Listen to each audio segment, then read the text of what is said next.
Almost done.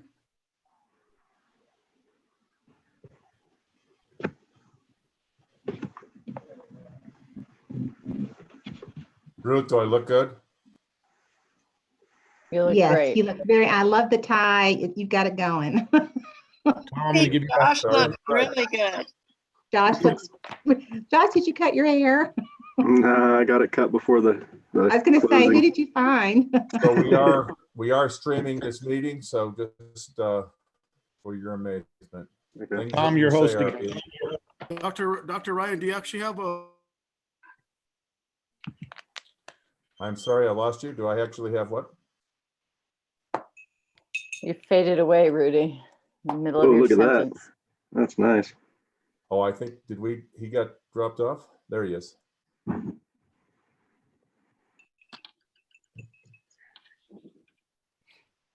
Carmen has the best background.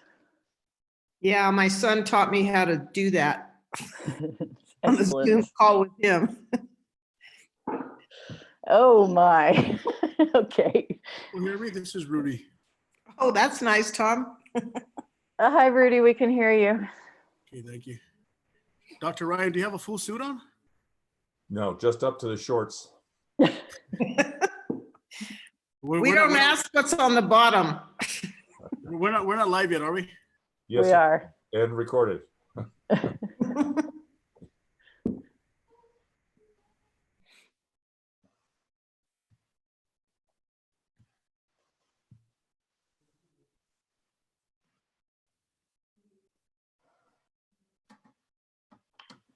Alma, do you know if Lorraine is planning to join us?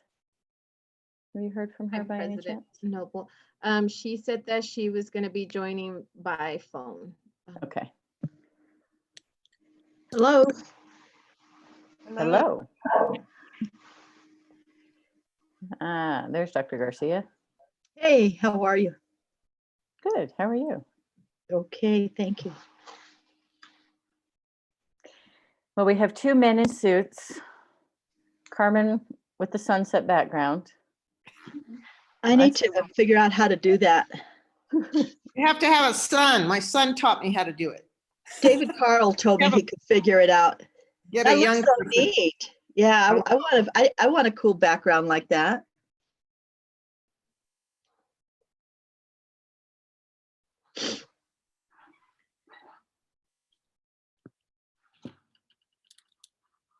And Alma, did you by any chance reach Sarah Bose? You know, we're on at 5.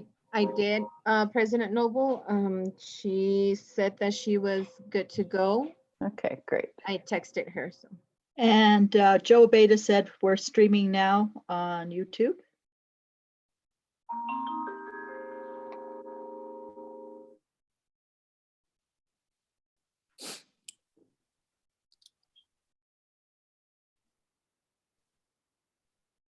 Carmen still has a great background, but I think that one's real.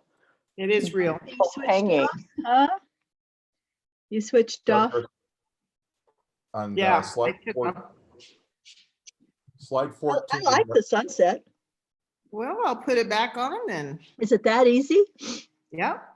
Wow, look at that. How cool. I actually want to see if the sun goes down though in the next hour or so. It'll just stay that way. Oh, look, and for you, it says board secretary.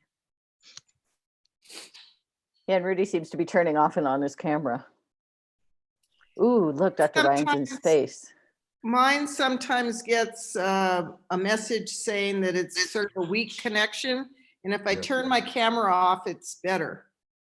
Yeah. I think it's That's because right. so many people are online nowadays. Right. Mine does that sometimes. It says it's not stable. Yeah, right.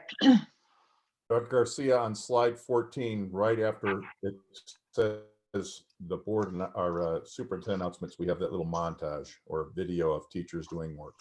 Awesome. Okay. Yeah, I think I have it in my notes here. I printed them out so that just in case I have trouble.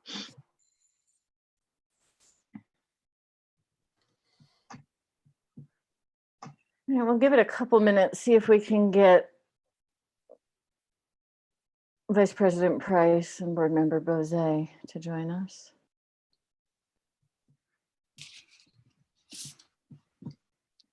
Do you have a busy work day today, Ms. Noble? I did. And I finally squeezed out, one of those tasks that's been looming and I've been putting off, but Yes. I sent it off Oh, about a okay. half hour ago, so.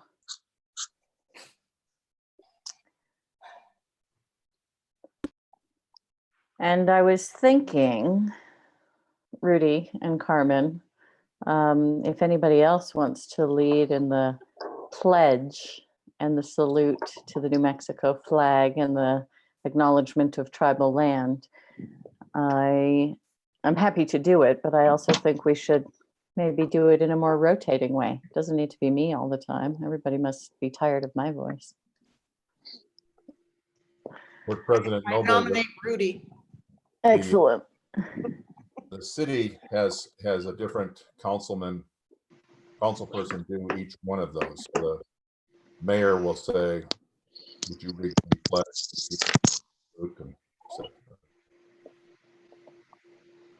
Well, that makes good sense. Sarah is having trouble finding. I'm going to forward this to her now.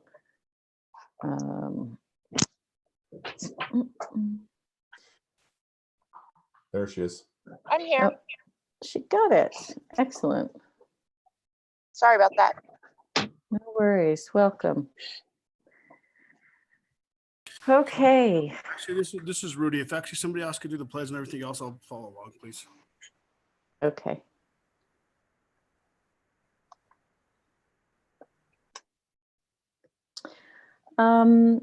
Is somebody in a position to check in with Vice President Price via phone? Alma can do that. Yeah, I just talked to Lorraine Price a minute ago, and she was confused, and she's dialing right now. Okay. She's gonna be joining in right now. Is she dialing into because Yeah, we've she's got to gonna be in the Zoom meeting first and then dial into the conference line, right? Right. So she's gonna call in right now to this meeting, and then she's gonna go into executive once you guys. Got it. That might be her. Vice President Price, are you with us? There's Herman.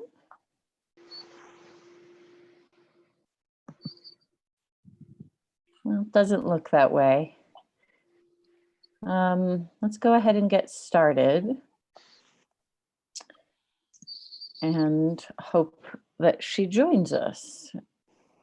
So I'll go ahead and call the meeting to order with a roll call. Board Secretary Garcia.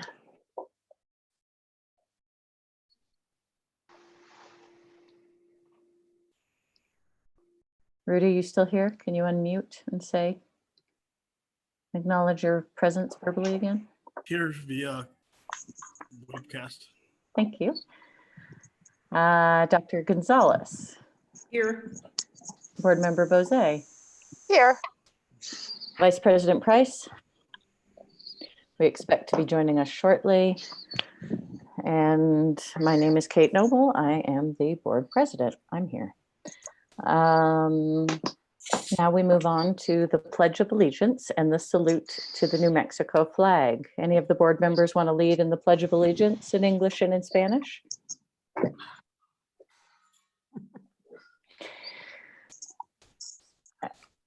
Okay, I will go then. Hello, this is Lorraine. I'm here. Oh, excellent. Welcome, Vice President Price. Nice to hear you. Okay. So we were Are you in just, executive session now? we're not. We're about to do the pledge and the salute to the Okay. New Mexico flag. And I'm Okay. offering, if anybody else wants to lead in, we'll start with the pledge in English and in Spanish, but thus far nobody's volunteered. So Mhm. I'm going to go ahead. Okay. I pledge allegiance to the flag of the United States of America and to the republic for which it stands, one nation, under God, indivisible, with liberty and justice for all. Juro fidelidad a la bandera de los Estados Unidos de América y a la república que representa una nación bajo Dios, indivisible, con libertad y justicia para todos.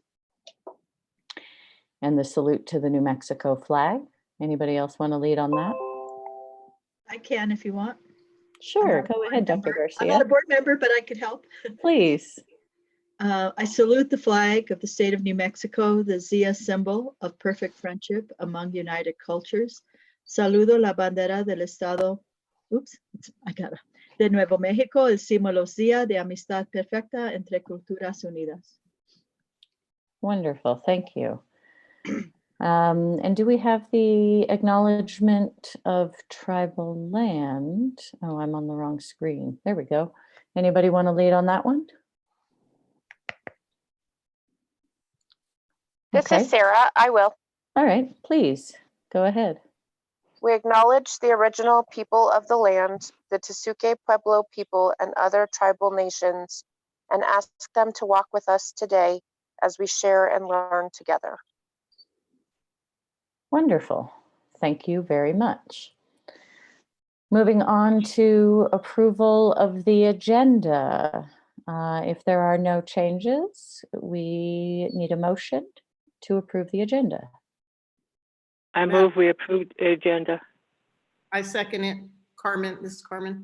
Okay, Vice President Price moved and Dr. Gonzalez seconded. We'll do a roll call vote.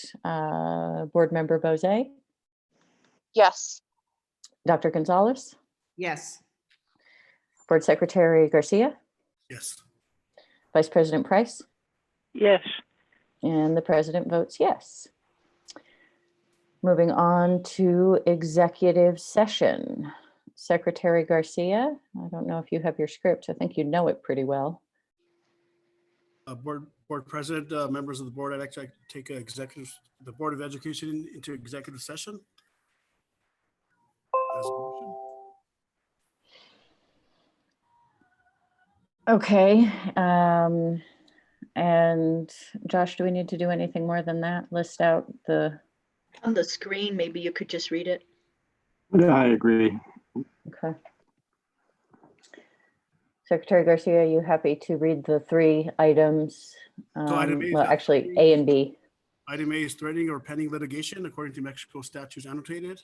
So we will talk about Turquoise Trail Charter School. Number 2, Yazi Martinez versus the state of New Mexico. Number 3, Kelly Rodeli versus. And item B, collective bargaining. That's a motion. Is there a second for the motion to go into executive session? I second it. This is Carmen. Okay. And we'll do a roll call vote to go into executive session. Vice President Price, yes. Secretary Garcia,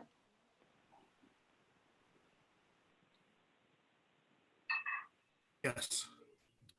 Dr. Gonzalez, Yes. Board Member Bose, Yes. and the President votes yes. So we are now in executive session, which means we disconnect from this and call into the conference line. Dr. Ryan, Dr. Garcia, is that correct? Yes, ma'am. Okay, does everybody have that number? Yes.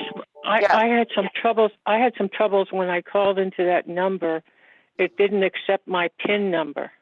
So But we'll call you. I'll have Alma call you privately and give you the information, okay? Okay, thank you. Thank you. Okay, we'll talk to you in that other room in a moment. Okay.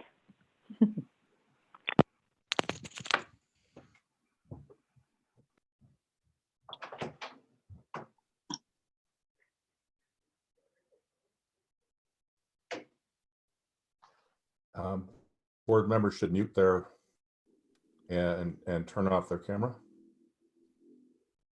Or we can just disconnect, right? or disconnect, either way.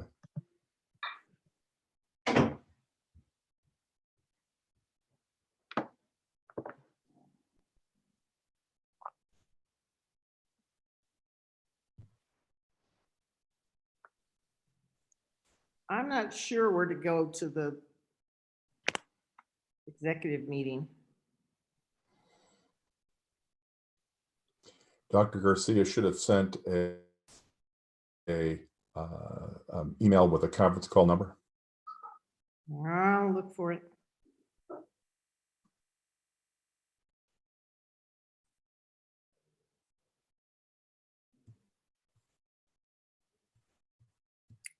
Okay.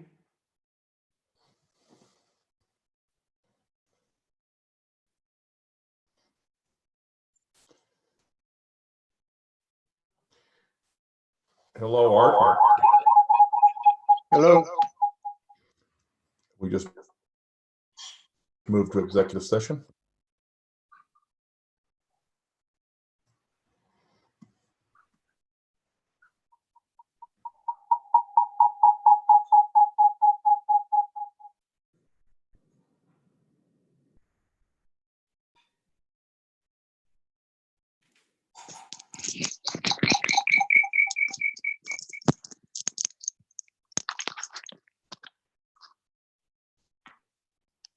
I think that noise might be coming from Eric.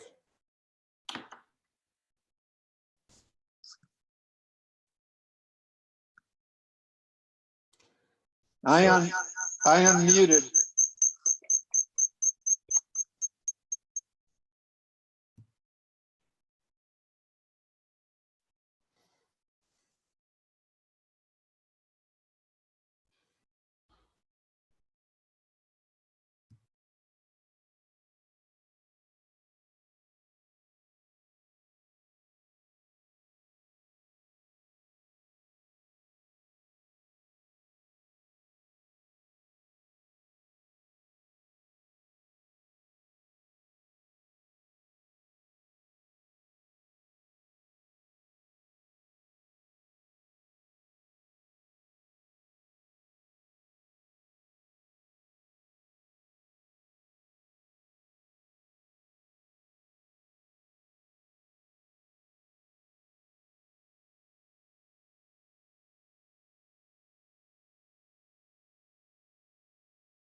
Okay, if I'm not mistaken, we have Dr. Gonzalez, Board Member Bose, Board Secretary Garcia on, and we hope that we will be joined by Vice President Price shortly. Secretary Garcia, do you want to bring us back from executive session? Yes, thank you, Madam President. Can somebody put up on the agenda on the Zoom, please? Dr. Ryan, can you show item 2?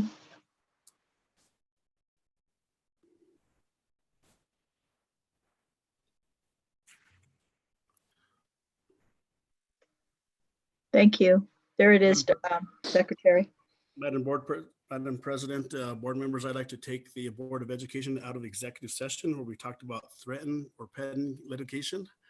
We talked at number 1, Turquoise Trail Charter School. Number 2, Yazi Martinez versus State of New Mexico. Number 3, Kelly Rodelli versus Santa Fe Public Schools. And item B, collective bargaining, and no action was taken as a motion. I second it. This is Carmen. Thank you very much. We will do a roll call vote coming back out of executive session. Board Member Bose, Yes. Dr. Gonzalez, Yes. Secretary Garcia, Vice President Price. We hope to have her back soon. And this is Kate, I vote yes. So we are back out of executive session. Welcome to everyone who is joining us online from the district, from the public, and others. This is Lorraine Price. I'm in the meeting now. Excellent. Thank you very much, Vice President Price. Glad to have you back. And we talked about Dr. Garcia and our General Counsel doing an update on the executive session items for you at a time that's convenient for you after this, probably another day. Yeah, okay.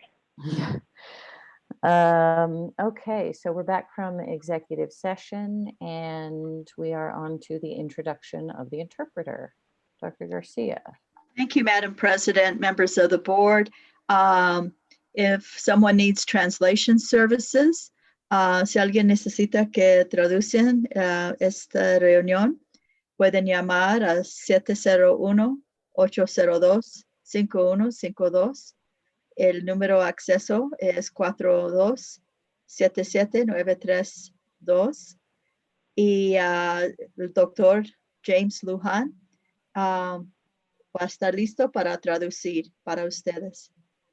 And to participate in public forum, people were to email by 5:30 p.m., but we'll get to that in a second. So back to you, Madam President. Thank you, Dr. Garcia. Moving on to item 4 on the agenda, the union update. Ms. Mayer, it looks like you're with us. Yes, that was quick. Union update right away. I'm assuming you can hear me.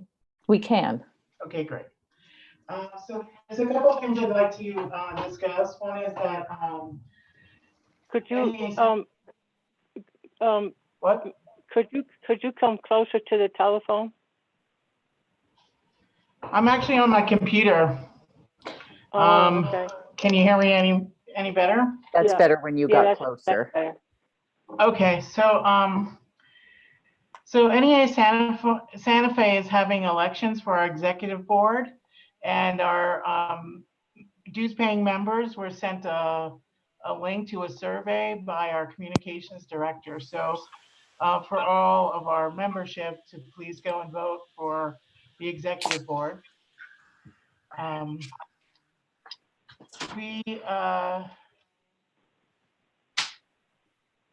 We had some discussions regarding transportation workers, mostly mechanics, coming back to work.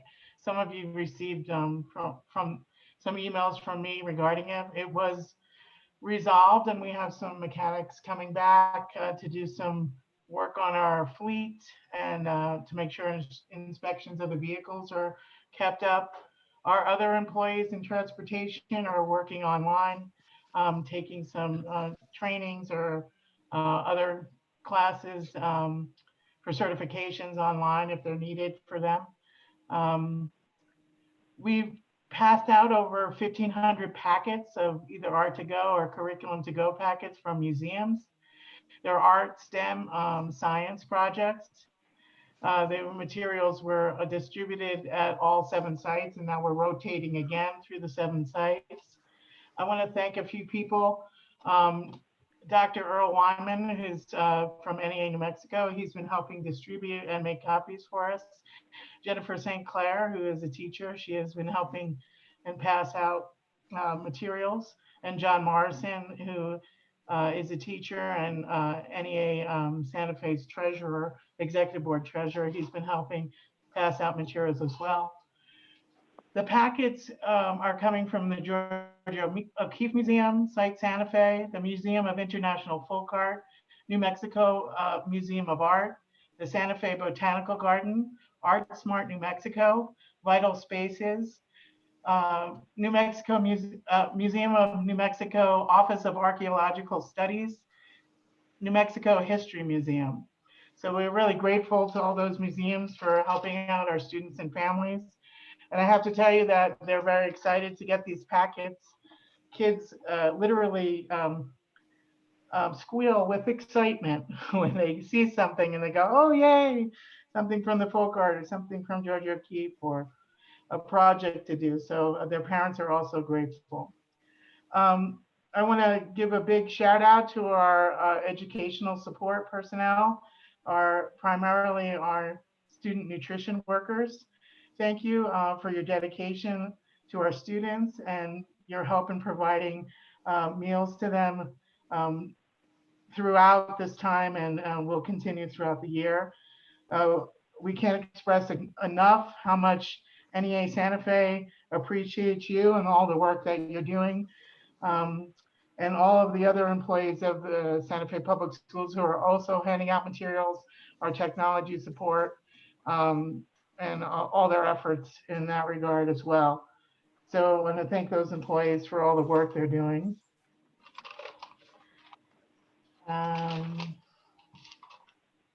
And just one more thing about collective bargaining. I have been in a few discussions, just preliminary discussions with Ms. Sink regarding moving forward with that, and we'll be in touch next week with some more details on our proposals and whether or not we're going to move entirely forward with bargaining the whole agreement because our CBA is open. Every article is open. However, because of this difficult situation we find ourselves in, we might come to an agreement to postpone some of that until June, if possible, and just work through some of the immediate things that we need to work through. And that is it. Okay, thank you very much. It's very exciting about the packets, and I know a lot of folks were involved in putting those together, and thank you so much to you and everybody at NEA Santa Fe who's been coordinating and pulling together supplies and, you know, talking to everybody in town about getting involved in this. It's really great for the kids. Much appreciated. Yes, Dr. Garcia.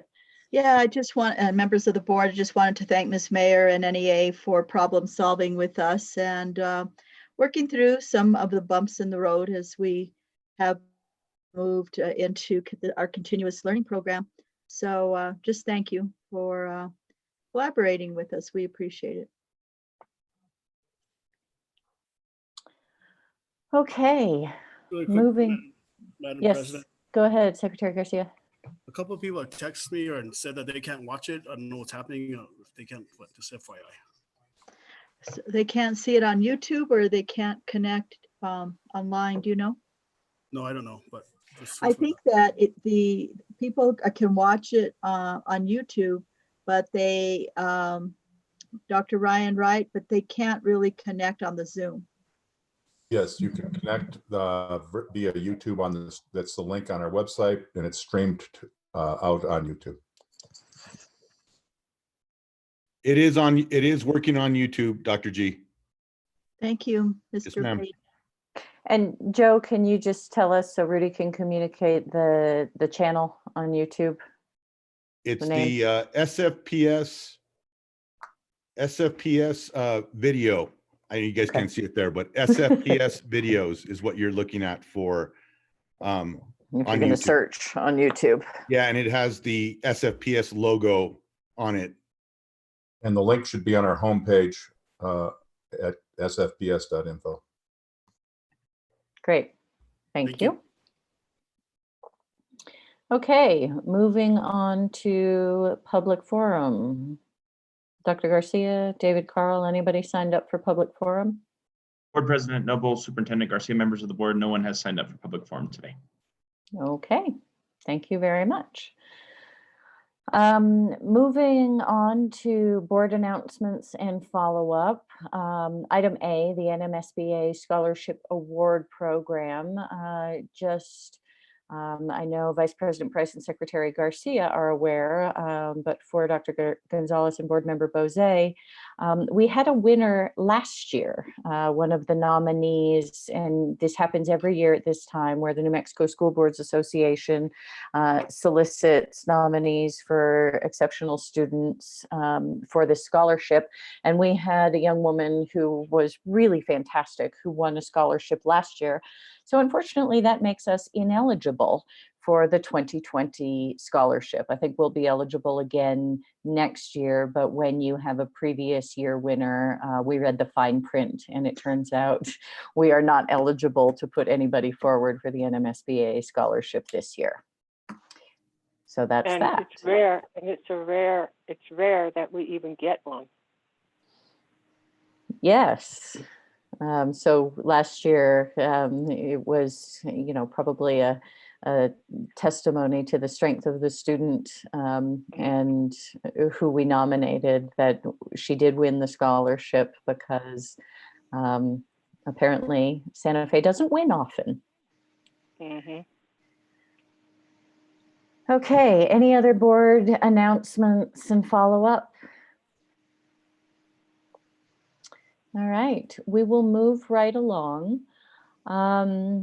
We can do superintendent announcements and follow-up, but as a point of privilege, Dr. Garcia, it occurred to me that maybe before the presentations, we should move up our bond resolutions, as I've noticed that we have probably semi-expensive bond lawyers joining us on the Art, joining us on Zoom. Any thoughts on that? If they're on, I know, Herman, do you know if Art and I can tell you that both Art and Mr. Harrigan, Eric Harrigan, they're are both on. Eric are on? All right, well, if it's fine, I mean, it's up to whatever you guys would like to do. We can go to those action items. We would need to go to action, Dr. Ryan, we need to go to action item number 4B. And just for a moment, is that all right with the other board members if we move up the bond resolutions so that we can use our bond council's time well? Absolutely. Yes. Fine with me. Okay, great. I'm okay with that too, Madam President, because I'm sure we're getting charged by the hour, so yes. It's usually the case. Hedman, Mr. Martinez, our CFO, are you on? Yes, I'm here. Would you like to introduce item B, consideration of approval, resolution 2019-2020-7, authorizing the issuance and sale of general obligation school building bonds, series 2020, in the amount of 15 million. Good evening, Board President Noble, board members, Superintendent Dr. Garcia. So there is for consideration a resolution. This is to initiate the process for the sale of bonds that were approved during the 2017 election. So this is a routine as far as the resolution is concerned. And I'll go ahead and turn the time over to Art and Eric, who has a brief presentation on what the financial position would be and the presentation for what those sale of bonds may look like in the upcoming weeks. So good evening, Madam Chair and members of the board, Superintendent Garcia. This is Eric with RBC Capital Markets. We're the district's municipal advisor.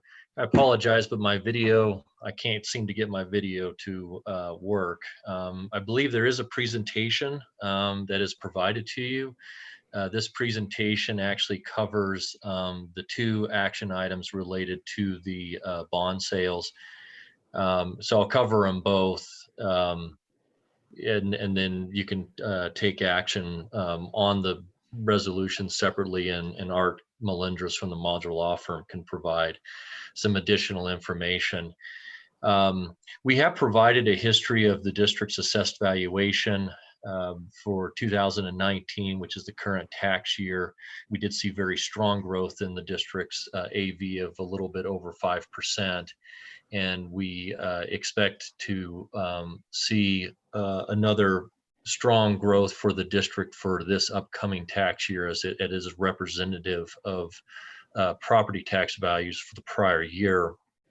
Of course, with the impact of what COVID-19 is having, it's hard to say what future values will do in the 2021 tax year. But that will ultimately impact the next bond election that the district goes out for. If you go to the next slide, please. This is a history of the district's tax rates. The combination of the issuance of the general obligation bonds and the ETNs will continue to maintain the district's historical combined debt service tax rate of $5.80. Next slide, please. So voters originally authorized 100 million of general obligation bonds in 2017. This sale will represent the last of the voter authorization from that from those bonds in the amount of 15 million. 40 million was sold in 2017, 30 million in 2018, and 15 million last year. Additionally, voters also authorized education technology notes in the amount of 55 million, which will also be a part of this issuance. When voters authorized the bonds back in 2017, the next bond election was projected to be in February of 2021. And due to change in school election law, a February 2021 election would require a special mail-in ballot election. If the district did not hold a special election, the next earliest election date would be November of 2021. Next slide, please. As I mentioned, on the education technology note front, the district does issue 11 million of education technology notes with a 3-year final maturity every year to continue to maintain the tax rate at $1.50. And the initial authorization was provided in March of 2019 by voters to cover the next 5 years. On a combined basis for both education technology notes and general obligation bonds, the district has a little over 200 million of bonds outstanding, total constitutional capacity of a little over 400 million, providing the district about 50% bonded to capacity. Next slide, please. From a timing standpoint, and I do want to make a correction on the schedule here, subject to the board's approval for the authorizing and intent resolution and the necessity resolution for education technology notes, we would have a bond pricing on Tuesday, May 19th, and then a special board meeting prior to the regular board meeting, similar to what the district board has done on prior sales, and that has to do with the requirements of the Education Technology Notes statute.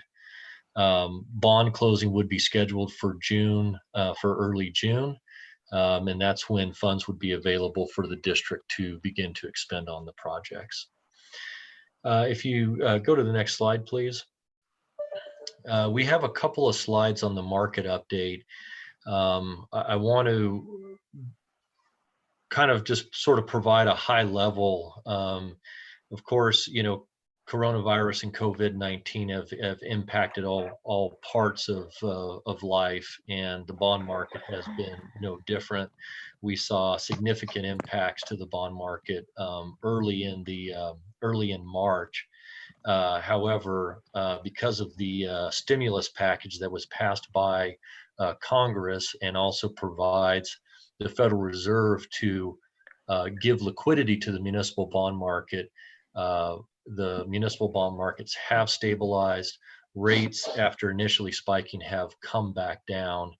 And right now, Congress is also in the midst of approving approximately $450 billion of additional stimulus for local government. We don't know what that's going to look like yet. If you go to the next slide, please. What we are projecting in terms of you know, what this impact has, you know, both on a national standpoint and as the markets, is that we're projecting, you know, a contraction in the U.S. Economy, but a relatively strong rebound in the third and fourth quarters of 2020. If you go to the next slide, please.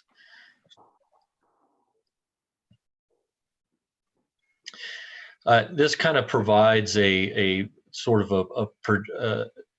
a historical projection of where interest rates have been. As I originally mentioned, rates did spike initially in the municipal bond, but have come back down, and we are seeing rates near where they were back in November of last year.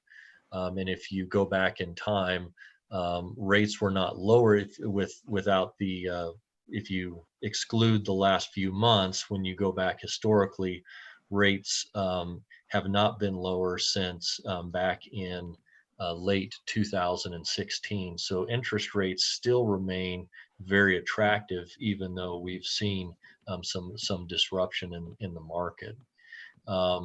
As has been in the past, we are recommending a negotiated sale to sell these bonds, and that after the sale, those sale results will be presented to the board. And with that, I would be happy to answer any questions on the sale or the market, and if not, turn it over to Art Melendres to address the resolution that's before you. Thank you, Eric. Any questions from the board? Madam President, I have some questions. Yeah, go ahead, Secretary Garcia. First of all, I'd like to thank the Board of Education, Superintendent, her staff, and actually the voters of Santa Fe County for allowing us to move forward for this stuff. I actually like to thank Manager Miller, Catherine Miller, as well as our County Assessor, Gus Martinez, because these are some of the challenges that we're having for the county budget-wise. And some of the other questions I have is the interest rates due to the coronavirus. Are the interest rates still really low? Because Santa Fe County has an excellent bonding rating. So due to the virus, does that hurt our rating or our interest rates? So, Madam Chair and Member Garcia, so the district does have a strong bond rating. Rates are still very low, and we expect that the district will be able to achieve an interest rate below 2.5%. Of course, that is, you know, subject to what market conditions are. We have seen significant volatility in the market over the last month, but because of the stimulus that the federal government has provided, has brought stability back to the municipal market. So we do expect that the district will be able to achieve attractive interest rates. And Madam President, you also talked about the stimulus program that the federal government has for local governments. How do the schools, can they apply for that? Or that's just for local governments, city and county municipalities? Madam President and Member Garcia, at this point, it has not been approved by Congress, so I don't know what that stimulus bill looks like and how it will affect school districts. Thank you, Madam President. Thank you. Any other questions from the board?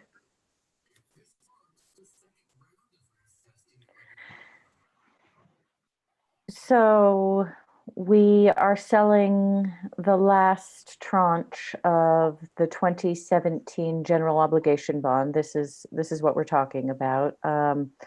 And my question is, do we have any update as to, the way this goes, as I understand it, we do these sales and then we put the money in the bank and then we spend it on projects. In aggregate, do we have a sense of how much the rest of the money, the 85 million that we've sold already, is in terms of spending? Board President Noble, board members, this is Herman, and we have a lot of the contracts that are already been established in terms of capital projects. Most of those funds have already been encumbered. These funds will essentially continue along with any of those capital projects that are currently planned, either through the facility master plan or through items that have been determined as priorities by the board or the CRC. And those items have already been identified in terms of the funding that's made available. In terms of the cash that is made available for those, we are required in terms of maintaining the spend down for those within a certain time frame. So we are required to liquidate as much into the projects without holding anything that would make the district violate any arbitrage or any of those legal requirements. So as those funds come in, they're essentially being flowed back out into those capital projects. Okay, thank you very much. Madam President, question? Yeah, go ahead, Secretary Garcia. So once again, thank you for the voters of Santa Fe County, Santa Fe County. Can you, for the record, can you actually let the voters out there know what this $10 million will go for?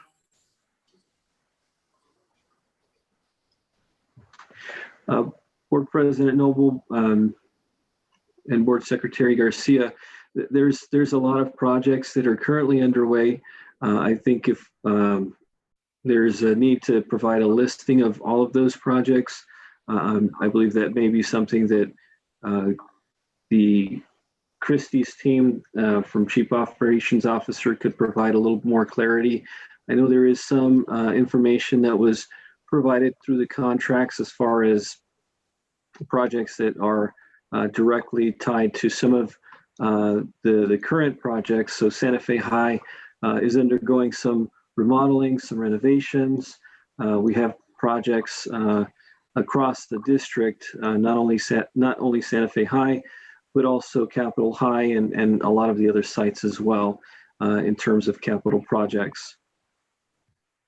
So just keep in mind, as board member, ex-board member Maureen Cashman has always brought up, this bond that we're actually going to sell was for the high schools.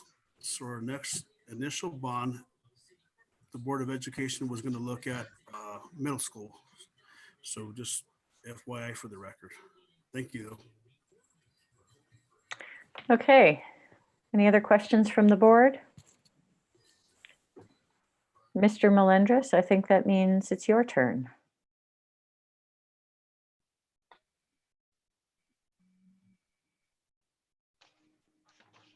Did I get unmuted? You did. Well done. Okay.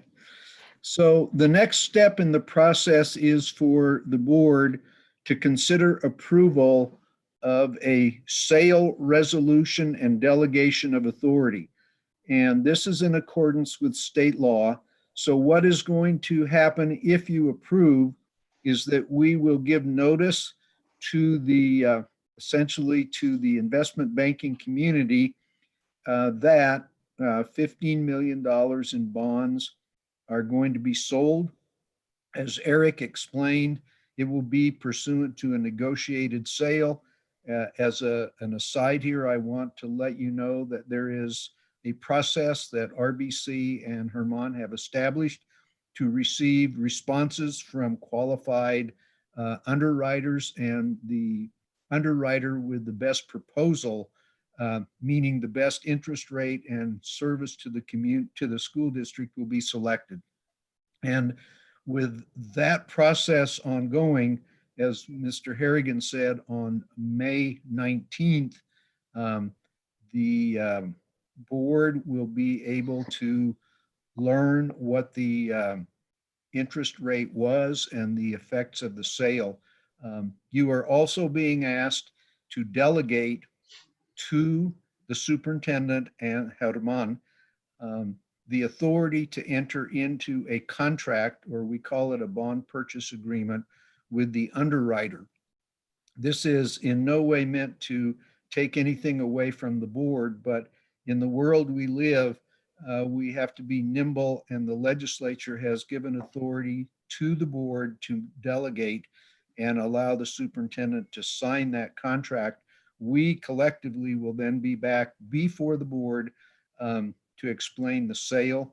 If the sale is not in accordance with the terms and conditions of this resolution, the board will have a chance to act on that.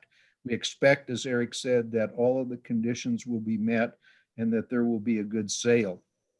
I could go through the multiple pages, but I merely want to assure you that the sales resolution and delegation of authority is in conformance with New Mexico state law and federal law with regard to the Internal Revenue Service and spending. And with that, I will answer any questions you have. Any questions for Mr. Melendres? Madam President, I have some questions. Go ahead, Board Secretary. So we're actually given the authority, which I don't have a problem with, to the superintendent as well as our financial director. So who signs those documents once it goes out to sale? Does the board president as well as the secretary sign those documents, or is it up to the superintendent to sign those documents? And also, when did that portion of law change? Is it because of the virus that's happening? Because in the past, I've sat there and signed pages and pages and pages of documents, as well as the board president. So now we're actually going to allow, which I don't have a problem with, we're going to allow the superintendent to sign those documents? Madam President, Mr. Secretary, let me explain that. What you're approving tonight is the first step, which allows the superintendent to enter into a contract for the sale of the bonds.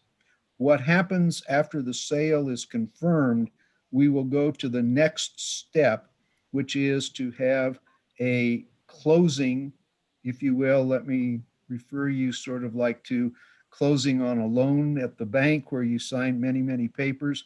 In that regard, the board president, the board secretary, the superintendent, Herman, will all be asked to sign closing documents. So there will be a meeting. I hope it will be in person, but it may be virtual, where the bonds, the tax certificate, the general and no litigation certificate, and many others will be placed before you, as you remember from the past. And so at that point, full authority is back in the hands of the board to sign closing documents. So in other words, okay, go ahead, Vice President Price. I was just saying, I remember signing all of those.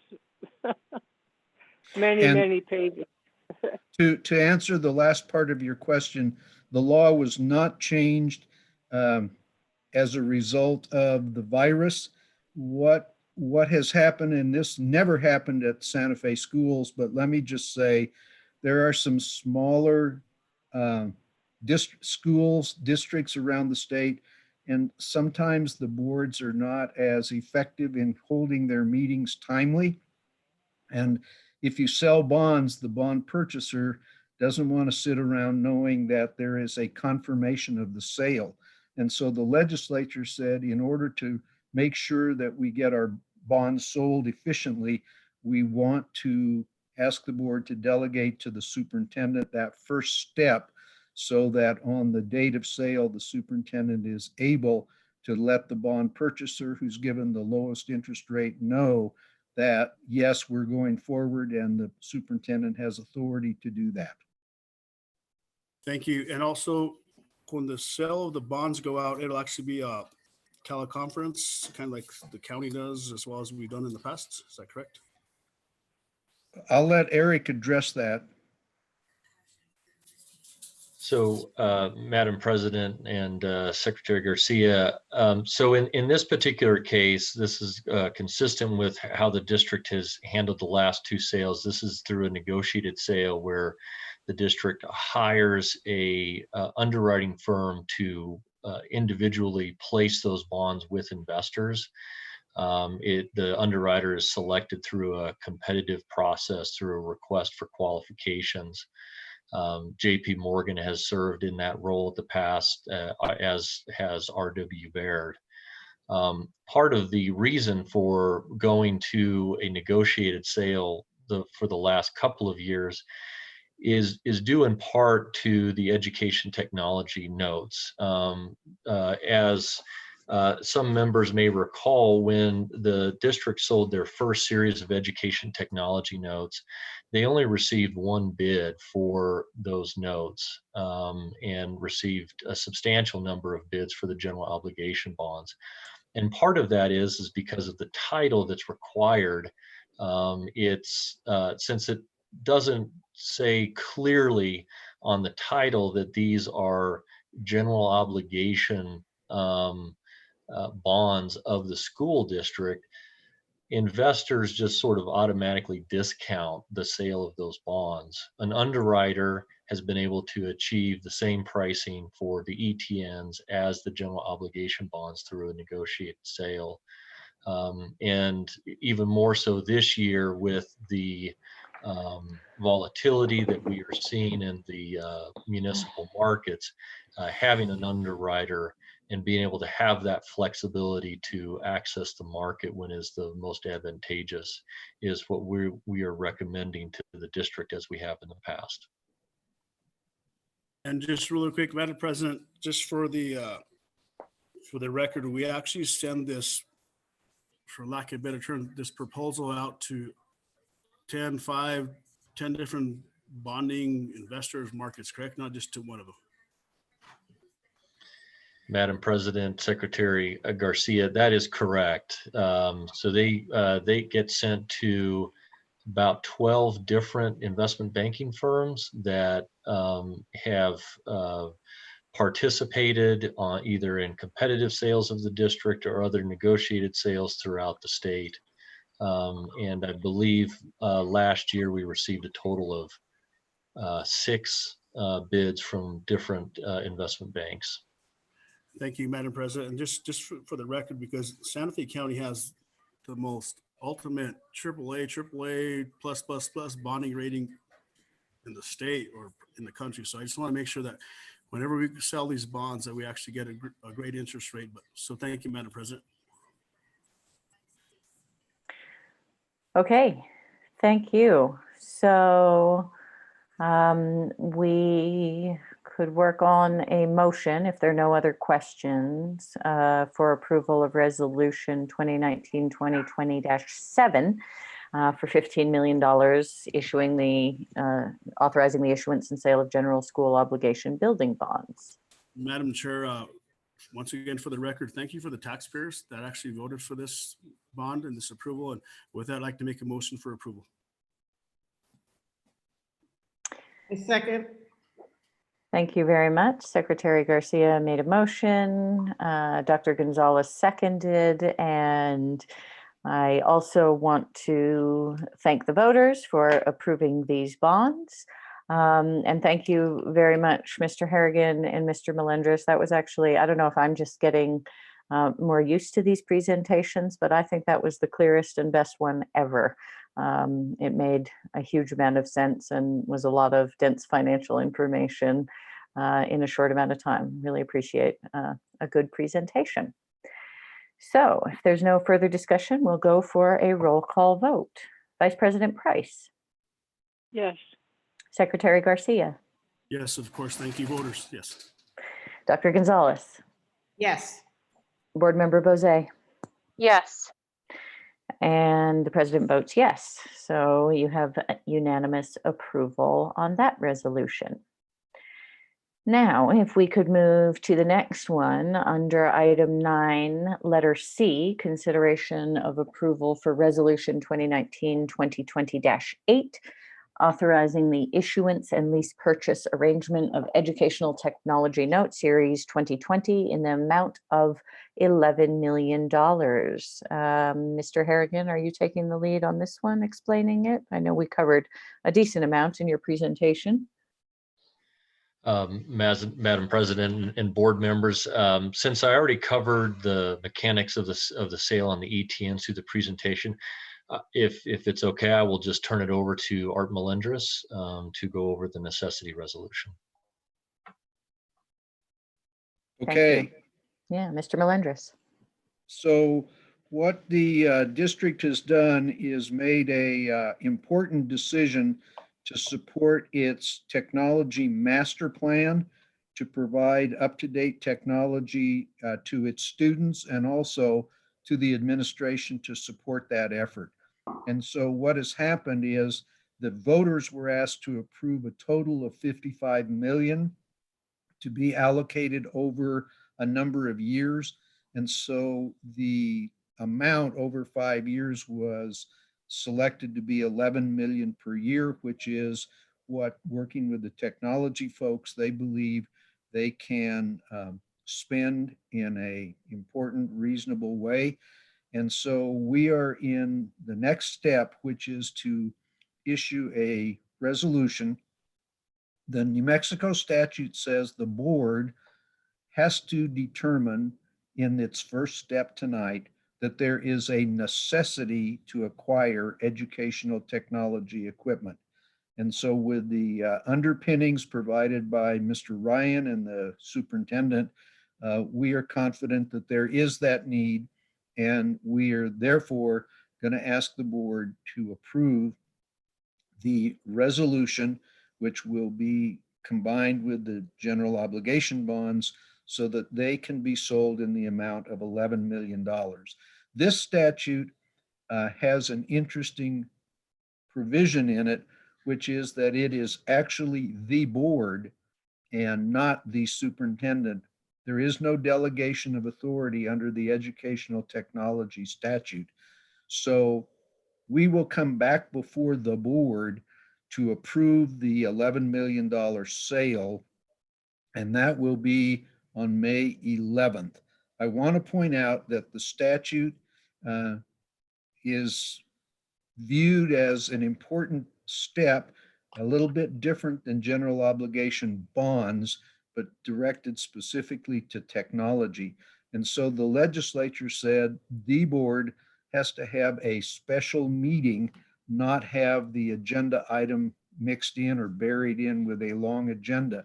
So our recommendation is that about 15 minutes before your regular meeting on May 11th, we will all come before you with an explanation of what has happened with regard to the sale of the education technology notes and ask for your approval to finalize that sale. And then the final process will be, as board secretary knows and others, we will be back before you with a number of closing documents, including the notes themselves and the certificates that will accompany the transcript to give the bond purchaser and the note purchaser assurance that we have complied in every respect with New Mexico and federal law. And with that, I would stand for questions. Thank you very much. And I'm guessing we're talking about May 12th, which is a Tuesday. May 11th appears to be a Monday unless I'm on the wrong year or something like that. No, I'm not.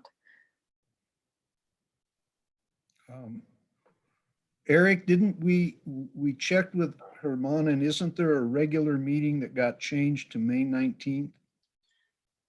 That is correct. That is my understanding. It's a regular board meeting on May 19th. We would have Okay. the bond sale that morning. Okay, sorry, I thought I'd heard May 11th for some reason, but May 19th is what we're talking I'm sorry, about. I may have misspoke.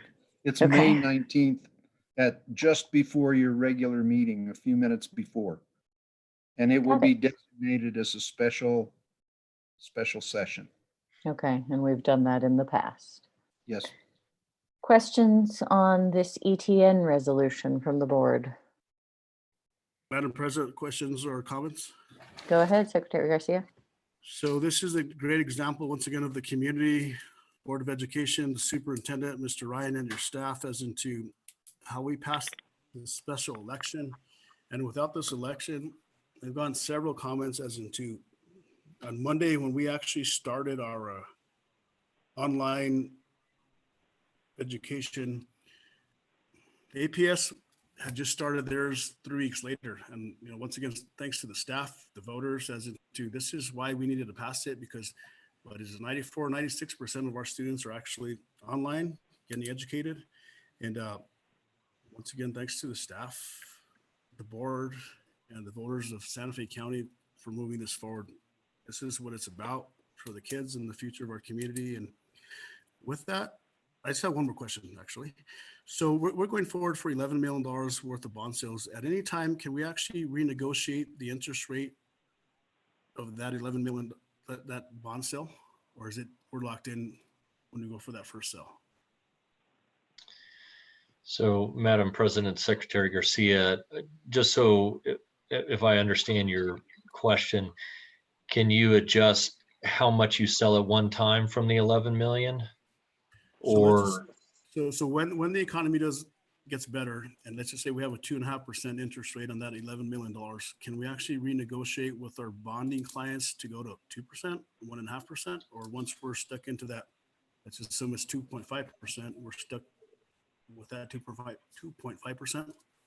so, Madam President and Secretary Garcia, so on the general obligation bonds, you can, that is longer term debt. It's sold with a 13-year maturity. We typically have an 8-year call, so that after 8 years, if interest rates warrant, the district could refund those bonds at a lower rate.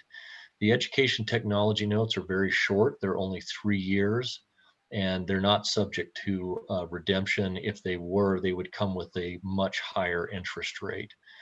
So those get paid off every 3 years and are part of the education technology note cycling program that the district has. Thank you. And Madam President, if nobody has any other questions with that, I'd like to make a motion for approval. Okay, we have a motion and a second from Vice President Price. Are there any other questions or discussion on this item? Okay, and I'd just like to say the necessity is clear, given that we are in a completely distance learning environment now. And as Secretary Garcia has said, we truly appreciate the confidence of the voters of Santa Fe who have approved these educational technology notes and the foresight of this district and previous boards to go ahead and do this. So with that, we will take a roll call vote. Secretary Garcia. Of course. Thank you. Yes. Dr. Gonzalez. Yes. Board Member Bozé. Yes. Vice President Price. Yes. And the president votes yes. Thank you very much. We have approved those resolutions. Thank you very much. Thank you, Thank Mr. you. Melendres, Mr. Harrigan. We appreciate your work and good luck with the sales. Thank you very much. Okay, we are now going back to our regularly scheduled programming, which means we are on item 7, the superintendent's announcements and follow-up. Dr. Garcia. Thank you, Madam President, members of the board. I just wanted to fill you in where we are with K5 Plus for this summer, if the funding holds. I mentioned to you last time that we had to be more conservative based on the new rules. So the sites for K5 Plus will be Cesar Chavez, EJ Martinez, El Camino Real, Kearney, Nina, Ramirez Thomas, and Salazar. I should say that we have applied. We have not yet heard if we're being funded, but those are the schools for which we applied for K5. 2020 K5 Plus program is funded based on last year's enrollment. If a site is unable to meet program requirements, Santa Fe will adjust funding expectations accordingly. Students will not be funded if attendance is less than 50% of the entire program. Program implementation received thus far is if a site cannot offer school-wide services for each grades, K to 5, the program will not go forward. School-wide services means that the summer cohort of students stays with the teacher in the fall. No more than one teacher at a site will be allowed to not meet the cohort requirement. We are in the possibility that K5 could be remote, but planning on brick and mortar until we know for sure. And we'll keep our parents notified as well, but the principals have been busy recruiting their parents. A quick remote learning update. It's pretty exciting. And again, thank you to the voters of Santa Fe County. I want to echo what the board members have said and officers. Thank you so much from the bottom of our hearts for all that you have done for us in supporting our schools. But the ETN note for sure has made a huge difference. Not only has it paid for digital devices, but the digital coaches in our schools that are so critical in supporting teachers and our students in this process, and the staffing, the technical support, all of that is funded through ETN, and we couldn't be more grateful. But between March 13th and the 17th for grades 2nd through 12, we have just these little tidbits. That doesn't make sense, March 13th and the 17th. I'm going, just forget that I said that. I don't know what those notes mean. In terms of Santa Fe Public Schools Chromebooks, 86% now, we know that the teachers have made contact with at least 96%, but for this last 1 week period of time, in terms of Chromebooks, unique users, there were 251,640 clicks or website navigation. So clicking is not the same as we think of clicks, right click, left click, but actually making transactions, logging in, connecting to homework, connecting to a class. So, I mean, in that 1 week's time, that was over 250,000 clicks. 7,000 students were in Google Classroom. 595 were in Seesaw, 562 in Dojo, 306 in Flipgrid, and 7,000 students accessed devices for instructional purposes after hours. So that's pretty cool that on their own time, right, that they're getting in and using the devices. The IT team led by Dr. Neil Weaver, Executive Director of Digital Learning, and Felicia Maestas, Assistant Director, have been developing best practices in distance learning based on our teachers' efforts, and those resources are phenomenal. Under a tab labeled Connected Learning on Santa Fe Public Schools, when login, teachers can easily click to find information, documents, and video supporting their teaching practice evolution related to digital and distance teaching and learning. And it's just phenomenal, this resource. And we're going to have it on the website so that teachers from other districts could also get ideas. It's posted is a weekly live webinar offered in Google Hangouts that provides times for participant Q&A. And it's recorded so that if a teacher can't log in at the time of the webinar, they can watch it later. But this professional development is top notch.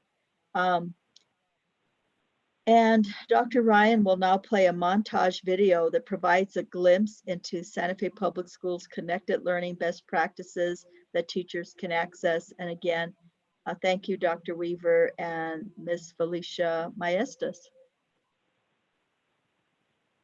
Yes, this video will be starting with a teacher called named David Tolan from Amy Beal, and he's in PE.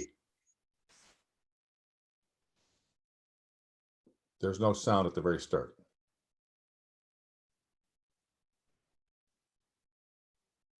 All right, here we go. Here's your exercise for this week. It is a dance. You'll know the tune when you hear it. Follow along, do your best, forget the rest.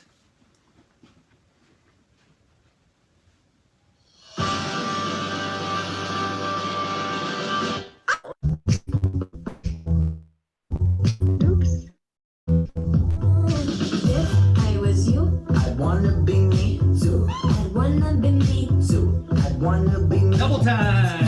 If I was you, I'd wanna be me too. I'd wanna be me too. I'd wanna be me too. Welcome, kindergartners. This is Miss Michelle, and this is my living room. So we're going to go ahead and start our first day with remote teaching, and I'm going to go over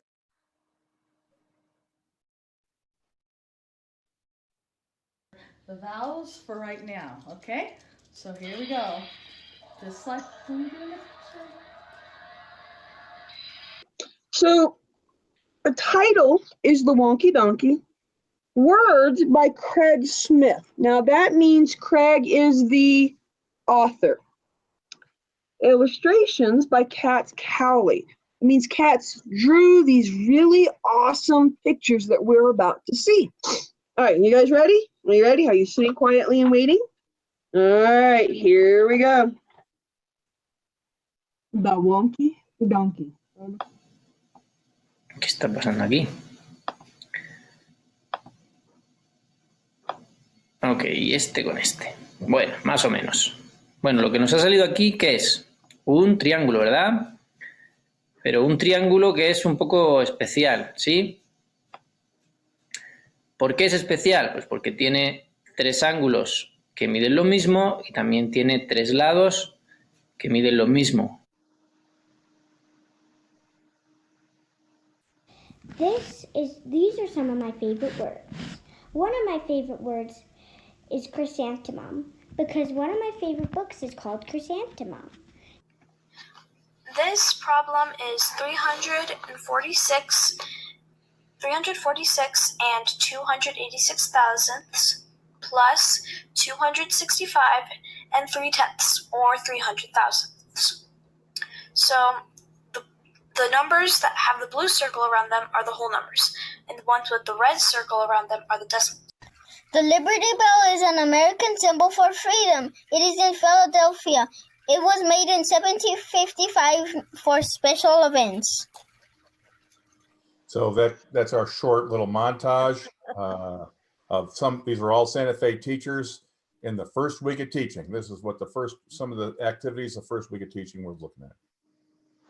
It just kind of gives people a sort of a bird's eye view of you know, what's happening, and a lot of interacting. And I don't see it in, oh yeah, we'll be talking about partnerships in a minute. I wanted to share with you, and just for our public to hear about it on YouTube, the second round of the Superintendent Challenge winners. And they were announced on April 17th. We've had more than 1,000 entries, and hundreds more are expected to winner. That's a combination of enter and winners.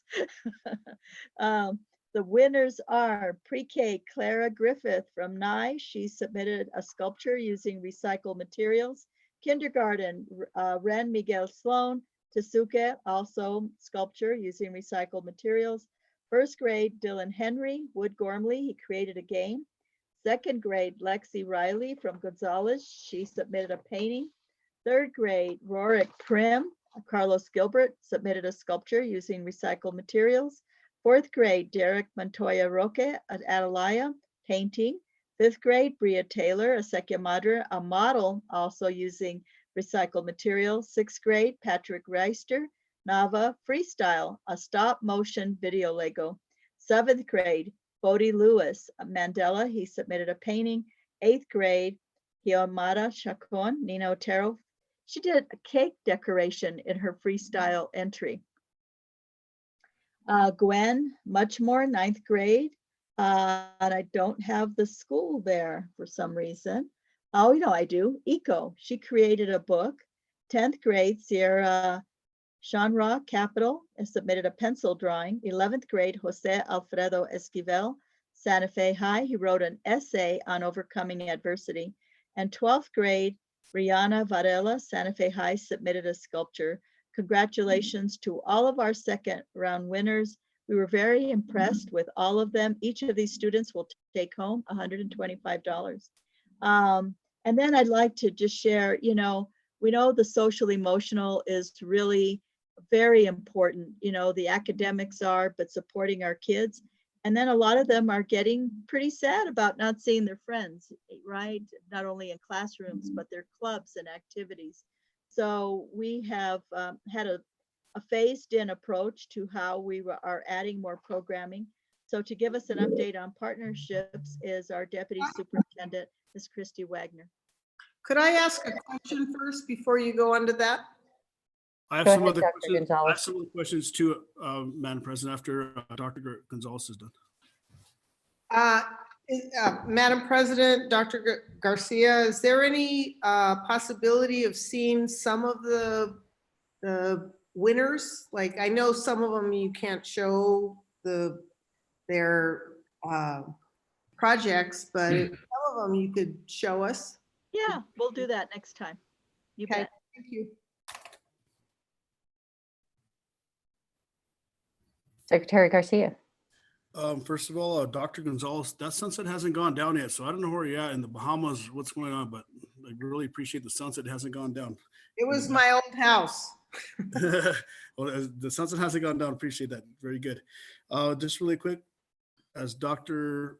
Garcia said, top notch for our IT department, your entire staff, anybody from the entire district. Top notch is right. It's just really great to see what top notch is, because we got some calls from parents from Los Alamos and so on and so forth. Pewaukee and Santa Fe Public Schools is top notch when it comes to what we're doing entirely, whether it's feeding the student, IT stuff. I'm proud to be somebody on the board for the Santa Fe Public Schools. A couple other things, I appreciate it that it's in Spanish as well. It's totally awesome, great in Spanish. A couple of questions I have is the K through 5 plus. Ramirez Thomas, was that one of the schools? And Cesar Chavez, was that one of the schools that was for that we applied for? And then another thing is when it comes to bricks and mortar, how does that work? As into, if we don't have the space for this K through 5, how are we going to do additions to schools, or how's that going to happen? Madam President, members of the board, you are correct that Ramirez Thomas and Cesar Chavez are two of the schools that are in K5 plus, along with El Camino and Nina and Salazar and EJ and I think I said Salazar. When we said brick and mortar, we were trying to differentiate between distance learning and having K5 plus in a virtual environment for those additional 25 days.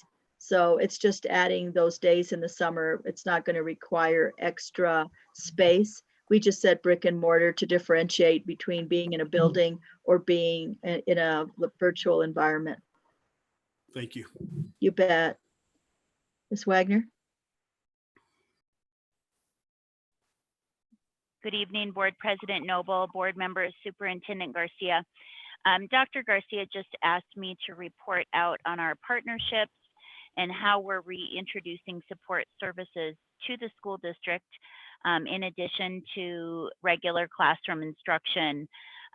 So I partnered with Sabra in the Community Engagement Department and a couple of our supervisors, and we worked through the groups of folks in the community that partner typically with our schools, and we chunked them really into 3 categories. The partners providing social, emotional support services re-entered our schools, our school environments almost immediately.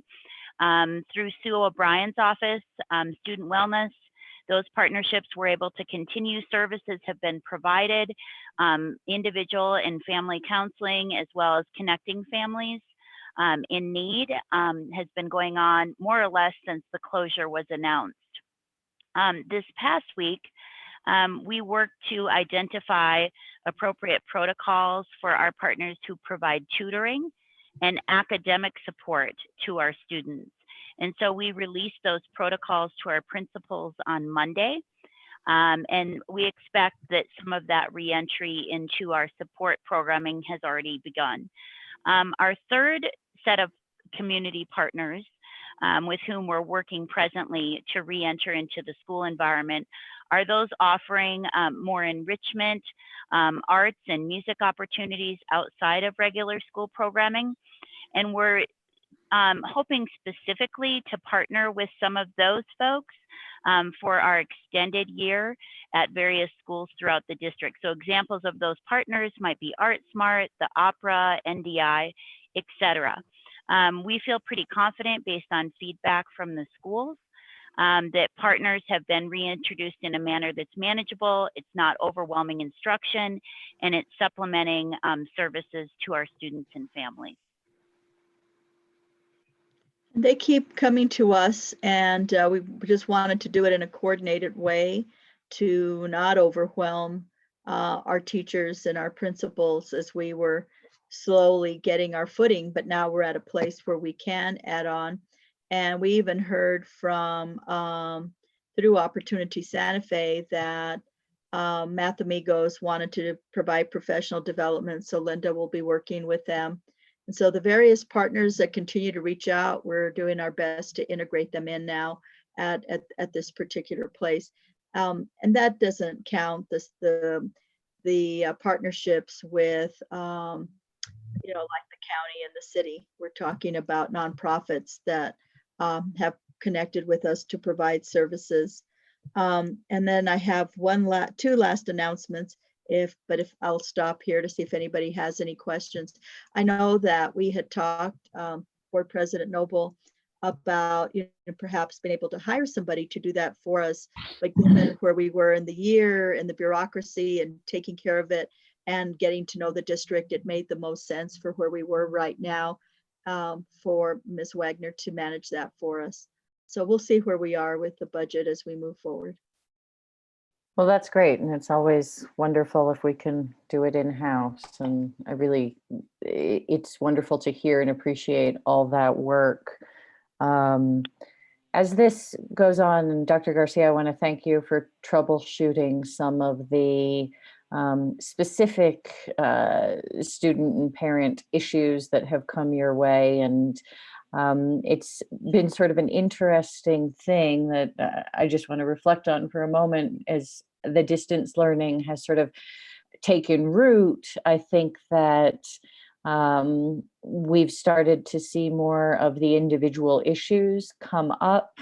And, there's the frustration with technology because, of course, there's this new layer that students have to manage in order to meet with their teachers. And I think, by and large, what I'm hearing is that teachers are doing a wonderful job of individualizing and meeting the needs. And, from my own experience as a parent with a third grader, and what I'm hearing from other parents and constituents, I think we will really have a sort of profound opportunity to really learn about distance learning, using digital technology and methods for teaching and learning and experience, and perhaps more specifically, how the individualization can happen and what some of the barriers are. I mean, I'm just realizing that in part because teachers have fewer hours, and of course they're not in person with the students, that it's a whole different ballgame and is probably more difficult to sort of individualize instinctively, given that they're not in the room and having all that time with the students. And so thinking about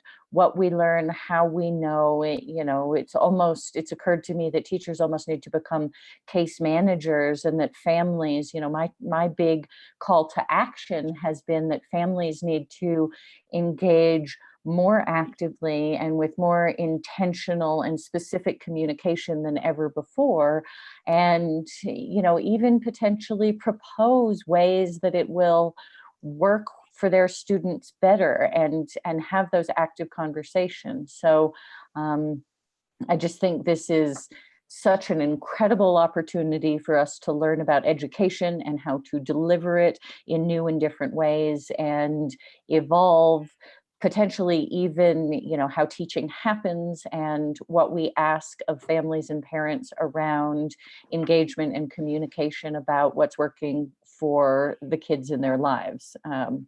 So I think it's something that I will probably ask to put on a future board meeting as a discussion item. I think that there has been just, again, extraordinary work, real heroism from everybody in the district in meeting those individual needs and troubleshooting again and again and again. And I just want to make sure that we preserve the intention of really letting these, making sure that we record these lessons and do the work to think about what we're learning and how we can evolve education as we go forward from this period. Thank you, Madam President. And, we as a district, just as a matter of course, engage in a continuous improvement process. And the feedback is hugely helpful. And I want to thank Deputy Superintendent Zink and our CIO, Dr. Ryan, and their teams that have done a lot of troubleshooting and working with, particular schools that are having issues to provide them support.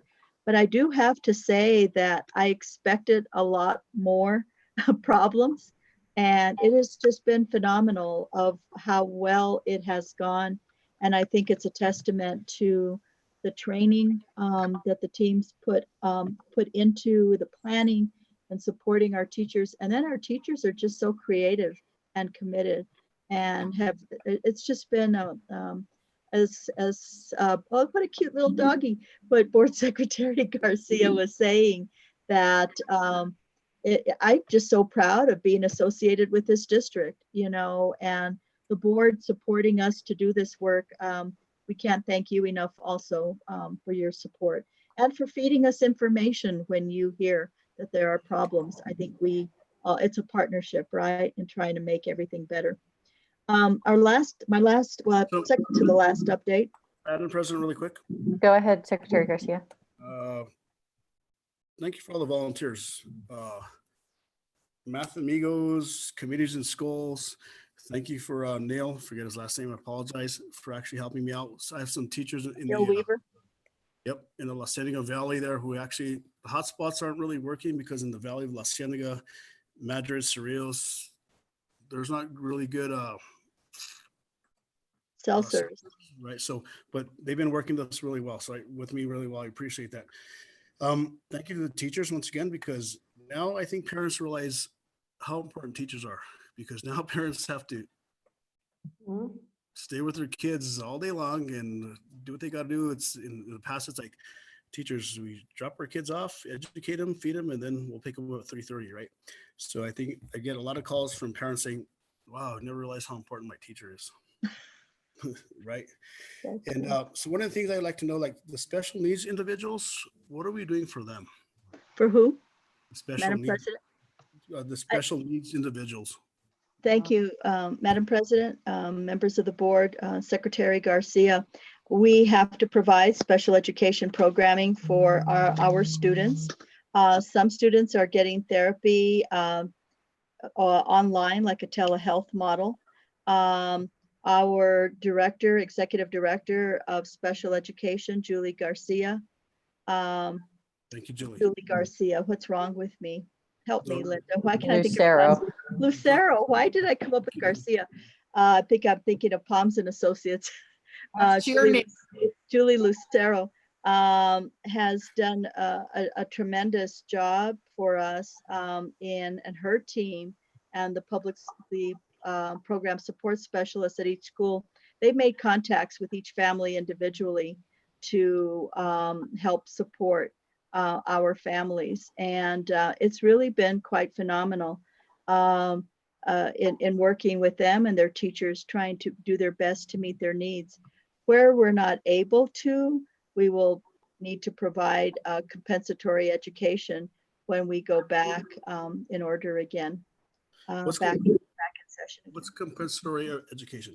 It just means providing. So for example, if we provide 2 hours of instruction and the student cannot benefit and not get the same 2 hours of instruction on a particular day, then we would provide that for them after the fact. So we have to make up those services. So they will get their IEPs, their individual educational plans will be met. Thank you. You're very welcome.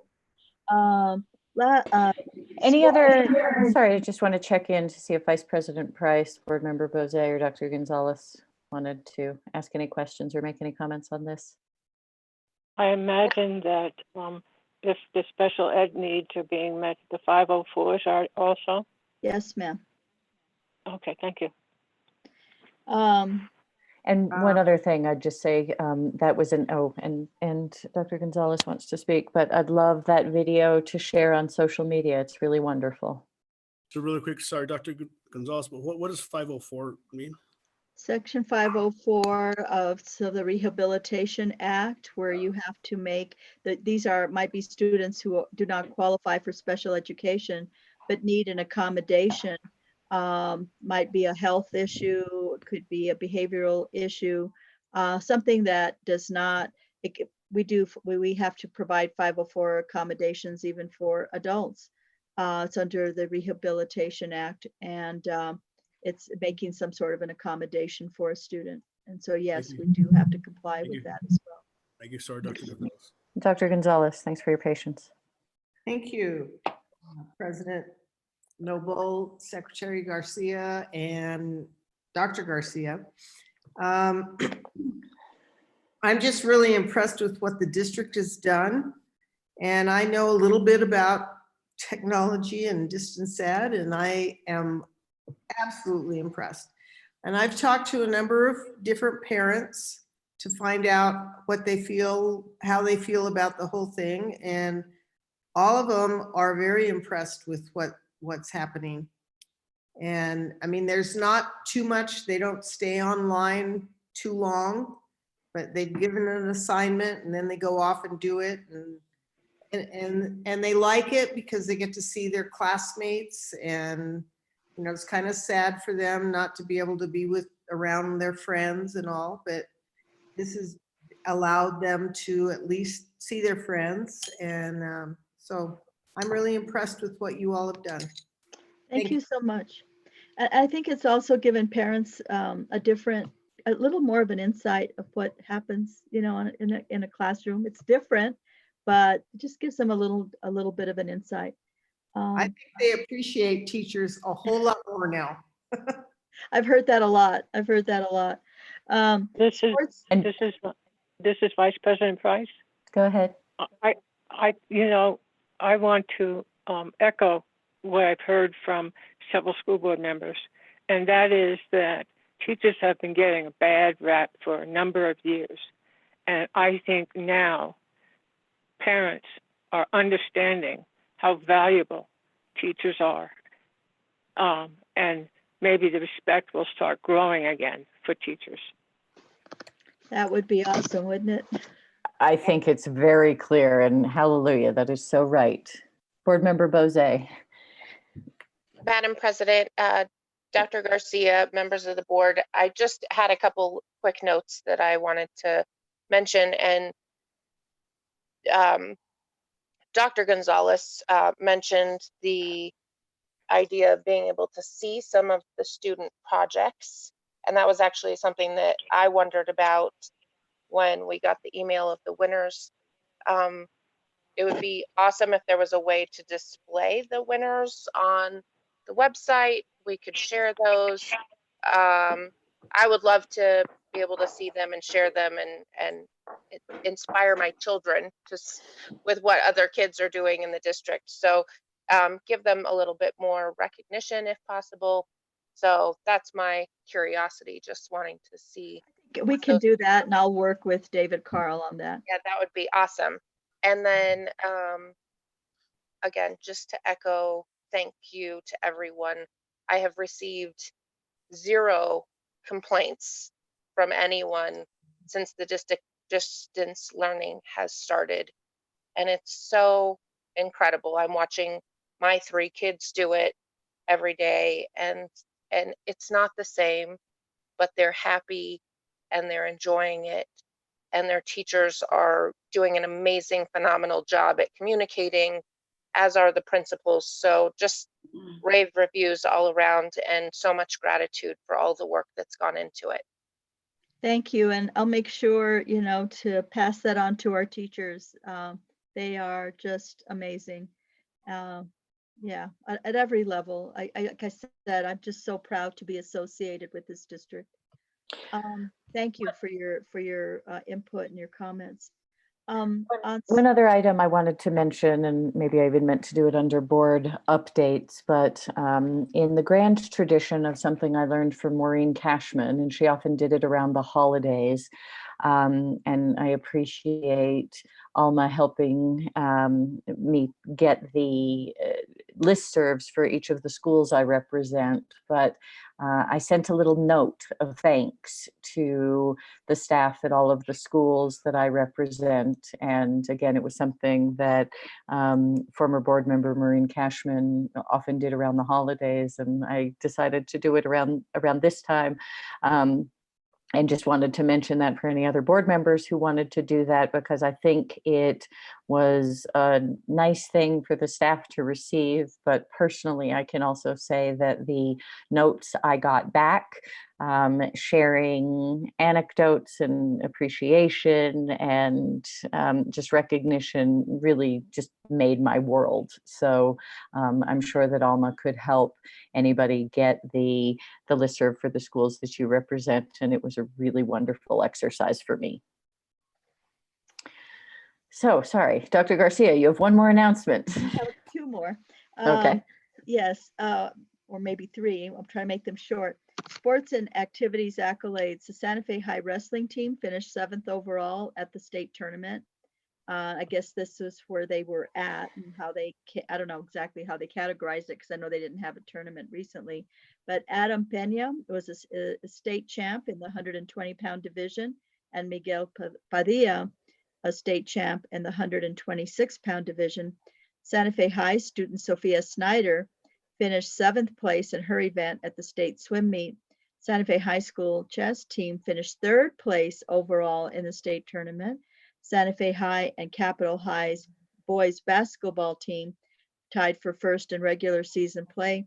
Capitol prevailed over Santa Fe High 59-54 in the District 5A championship game and took 2nd seed in the Class A 5-state boys basketball tournament. Santa Fe High took the 3rd seed. Congratulations to all of them. I got a message here.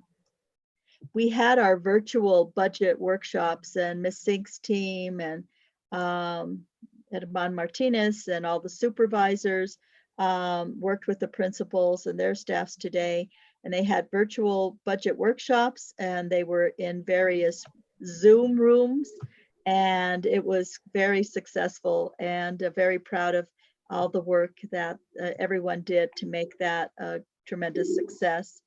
And I had one other one, but I forgot what it was. So I guess it wasn't that important. I didn't have it written down. So at this time, Madam President, we're ready to move to presentations. Okay, thank you very much, Dr. Garcia. Moving on the agenda to item 8 and item 8A, the presentation on the Facilities Master Plan and Citizens Review Committee process and membership. Dr. Garcia. Thank you, Madam President and members of the board. I'd like to turn this over to Deputy Superintendent Christy Wagner, who will introduce her Executive Director of Operations, Mr. Gabriel Romero, and they will be in charge of this next presentation. Good evening again, Board President Noble, board members, Superintendent Garcia. This evening, Mr. Romero will present to you a fairly high-level overview of the facility master planning process, as well as the interface between the Citizens Review Committee role and the Board of Education role in that process. As the Chief Operations Officer prior to my deputy superintendency, I'd overseen a couple of facility master plans and have been supporting Mr. Romero in transitioning as the lead in facility master planning, and am very much involved in the process, but this evening he will primarily be presenting, and I will assist along the way based on where we're at in the presentation. But Mr. Romero, why don't you go ahead and get started?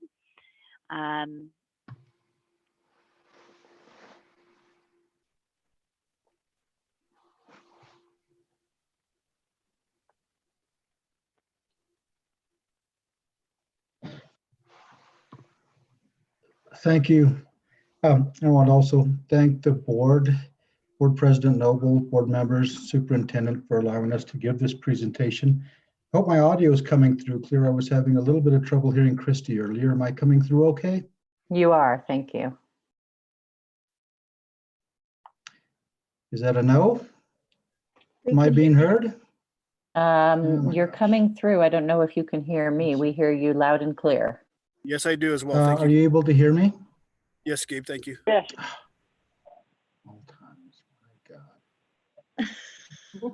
That's weird. He can't hear us, it would seem. We can hear you mumbling in your beard.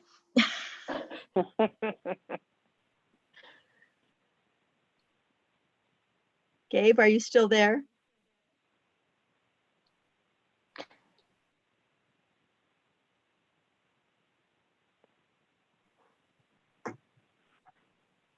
I'm gonna text him that we can hear him.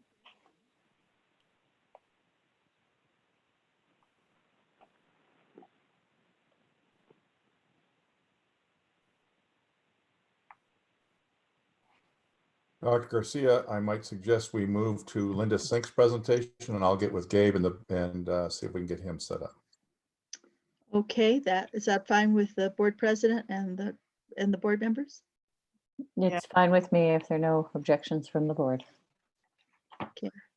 Ms. Sink, Deputy Superintendent Sink, would you be ready to go ahead and move to your presentation? Yes, ma'am. Thank you. So our next presentation is regarding what we're doing in terms of civics education. And Ms. Sink her presentation is focused on the civic standards and instruction. Ms. Sink. Thank you, Superintendent Garcia, President Noble, members of the board. I'm excited to present this today because I enjoy having you see some of the standards that we work on daily in our schools.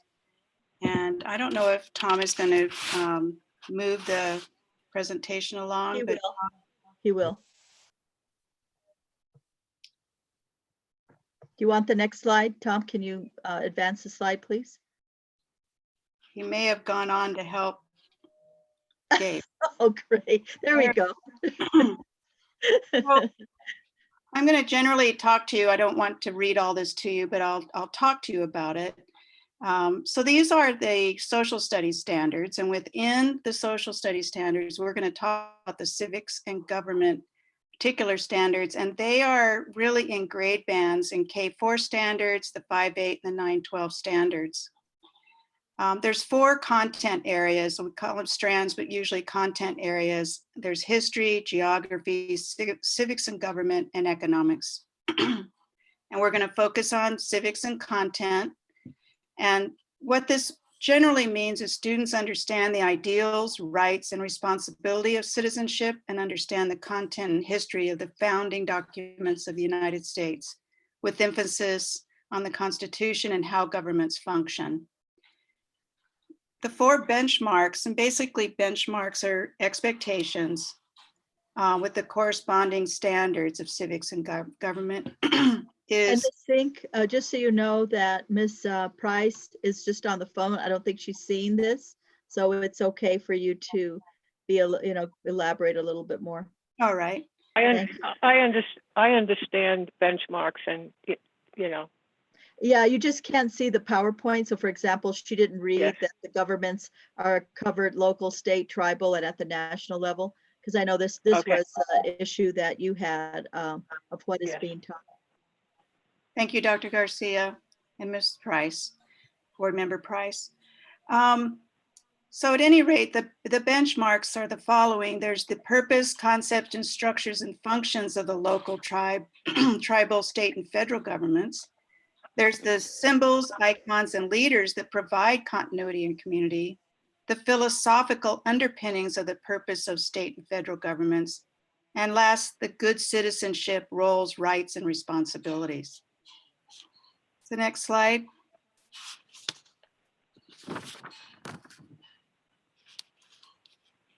So what I have for you is some samples or examples of K4 standards. So in the K4 standards, the benchmark is knowing the fundamental purposes and concepts and structures of the local, state, tribal, and national governments. So for example, in grade 3, the performance standards are threefold here: explain the basic structure and functions of local governments, describe and give examples of public good, explain how New Mexico helps to form a nation with other states. So you can see in grade 3, they're already getting into some philosophical discussions, which I think is fabulous. In K4 benchmark, understand rights and responsibilities of good citizenship as members of a family and school community. And in this particular benchmark, I'll use Kinder as an example of the performance standards. Here you would describe what is meant by citizenship and explain what is meant by good citizenship to include taking turns and sharing, taking responsibility for their actions and assignments and personal belongings within the classroom, respecting the property of others. And finally, another example in the 5.8 standards is compare political philosophies and concepts of government that become the foundation of the American Revolution and the United States government. In grade 6, the example we have is grade 6 performance standards. Explain how Greek and Roman societies expanded and advanced in the role of citizenship. Identify historical origins of democratic forms of government, early civilizations, Native American governments.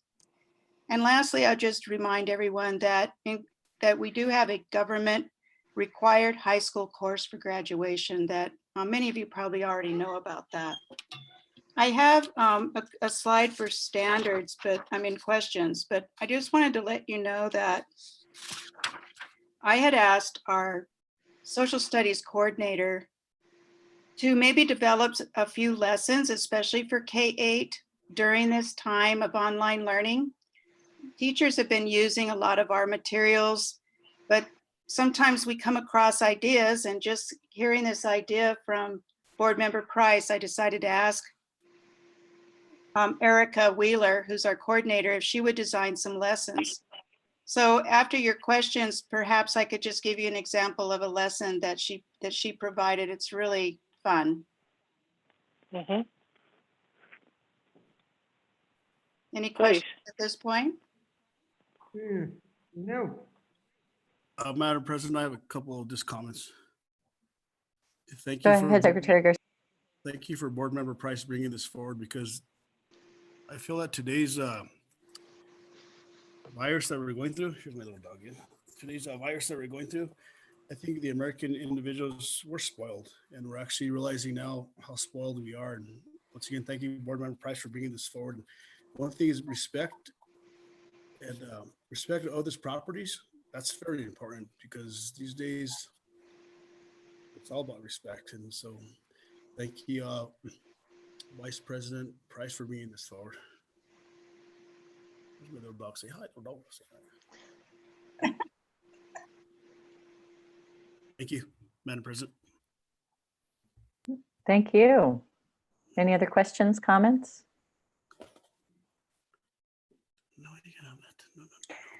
Thank you, Ms. Singh. Thank you, Ms. Singh. She was going to share, Madam President, just this one lesson that Ms. Wheeler created for our teachers. Go ahead, Ms. Singh.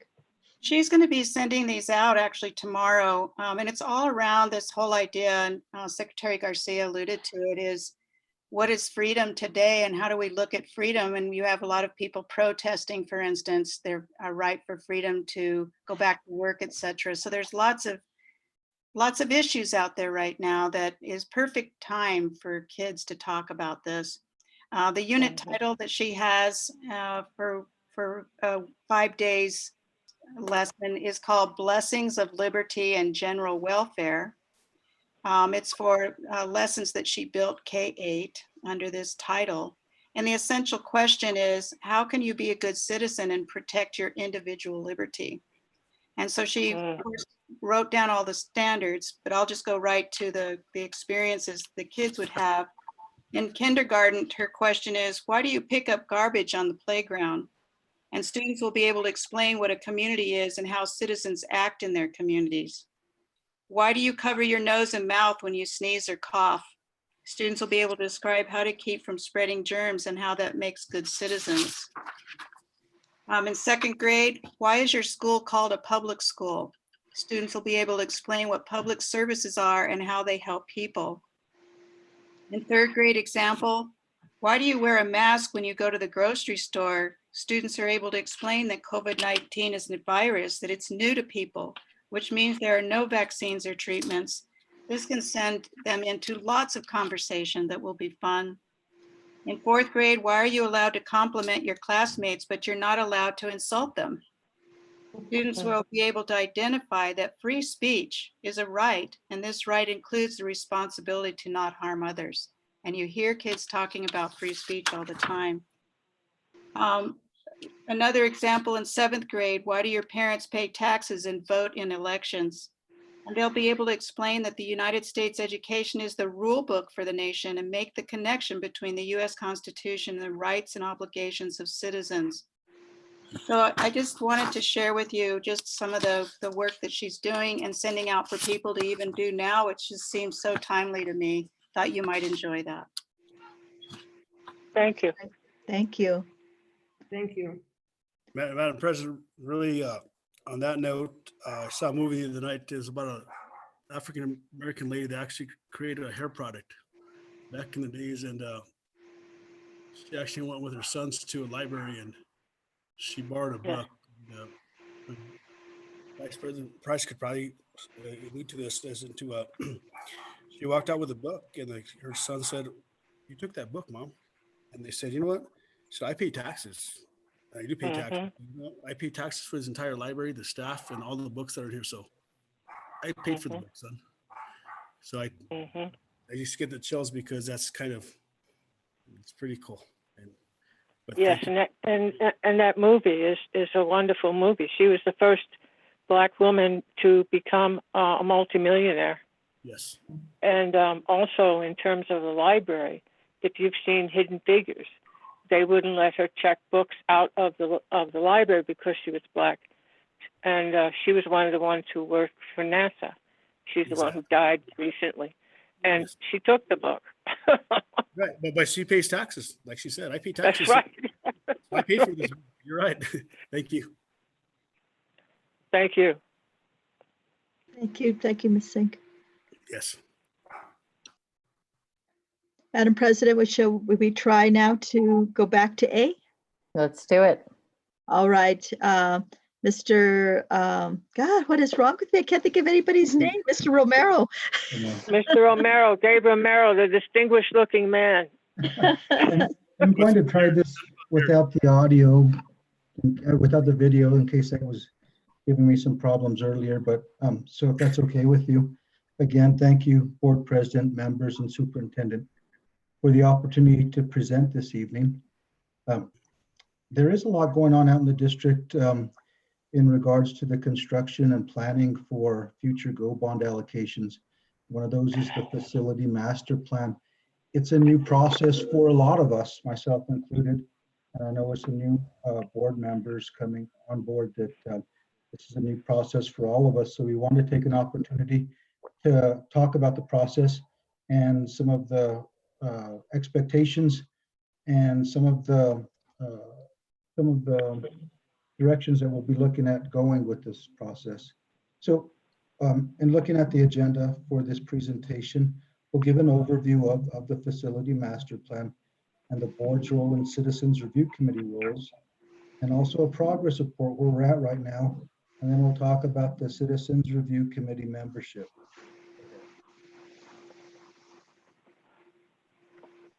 So the facility master plan is a somewhat simple process, but it's a very time consuming, a heavy lift. There's a lot of moving parts, but the process is talking about where we want to go, where we're going, where we want to go, and how we're going to get there. We're talking about pretty substantial amount of funding that our community, which we're very thankful for, awards us through GO bond funding. So we want to be thoughtful and plan for how we're going to spend these funds. Go ahead.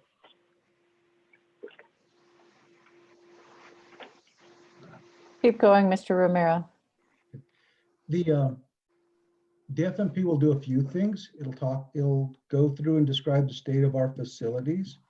It'll also talk about, it'll also go into the assessing the facilities according to district and state standards. Now, typically, state has a set of standards. In most cases, our own district exceeds those standards in various ways, whether it's safety, construction, access to the buildings, those types of things.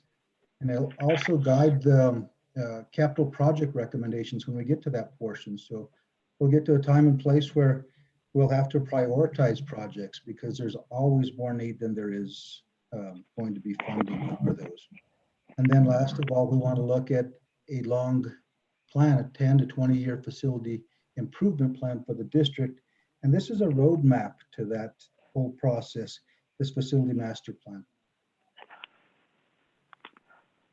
The process, again, like I said, is somewhat simple. At the beginning, we identify our goals, our stakeholders, people are going to help us, consultants and such.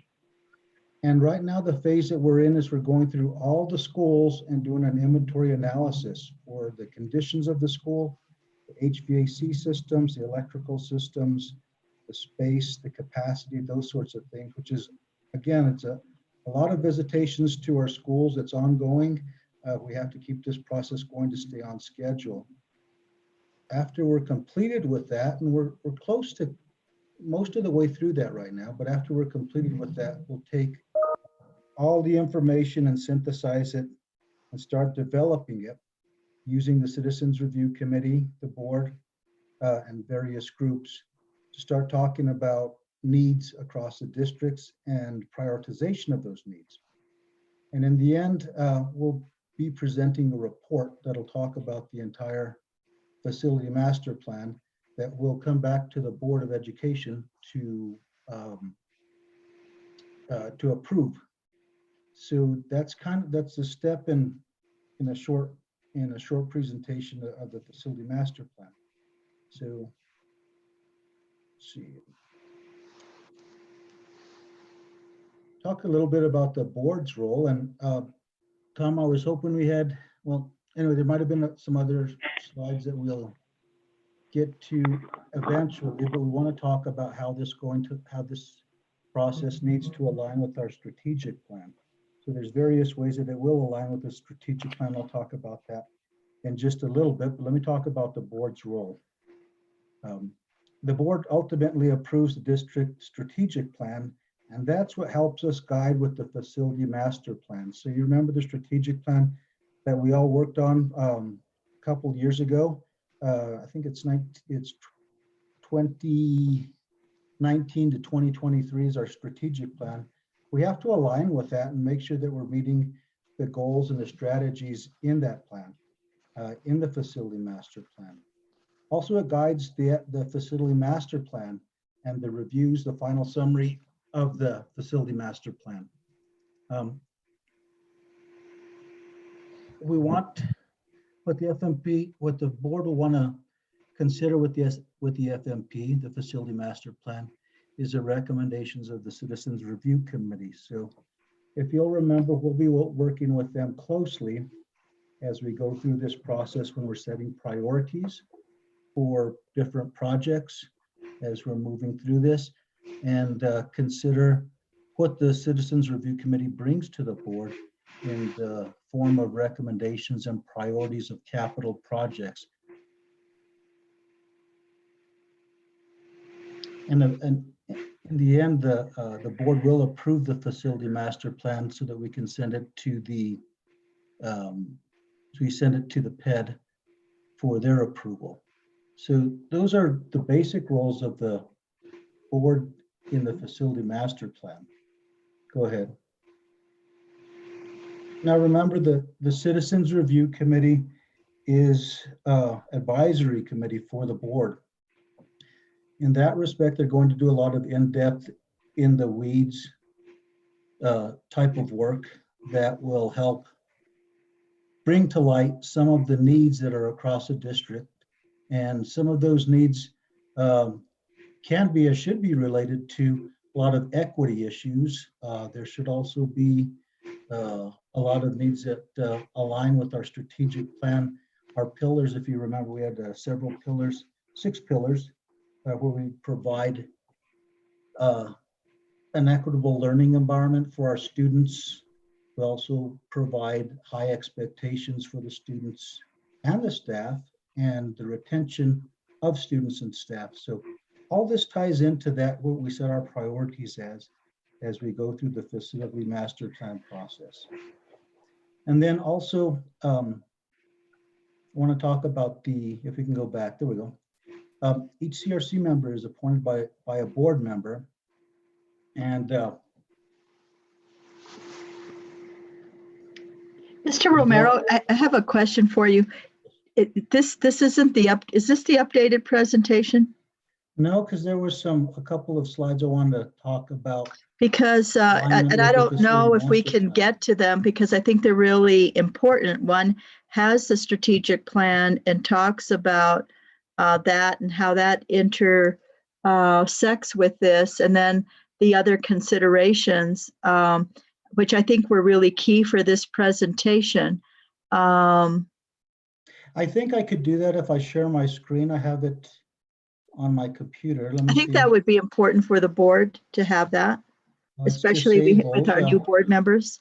Would we be able to look at that, Tom? Would we be able to share my screen, Tom? It says my host disabled the participant screen sharing.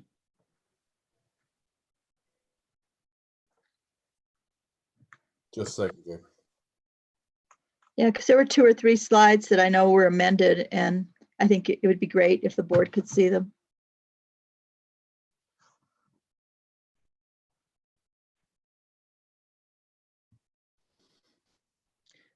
Shall I try it again? You should be able to go to the bottom and share screen. I think so. Let's see.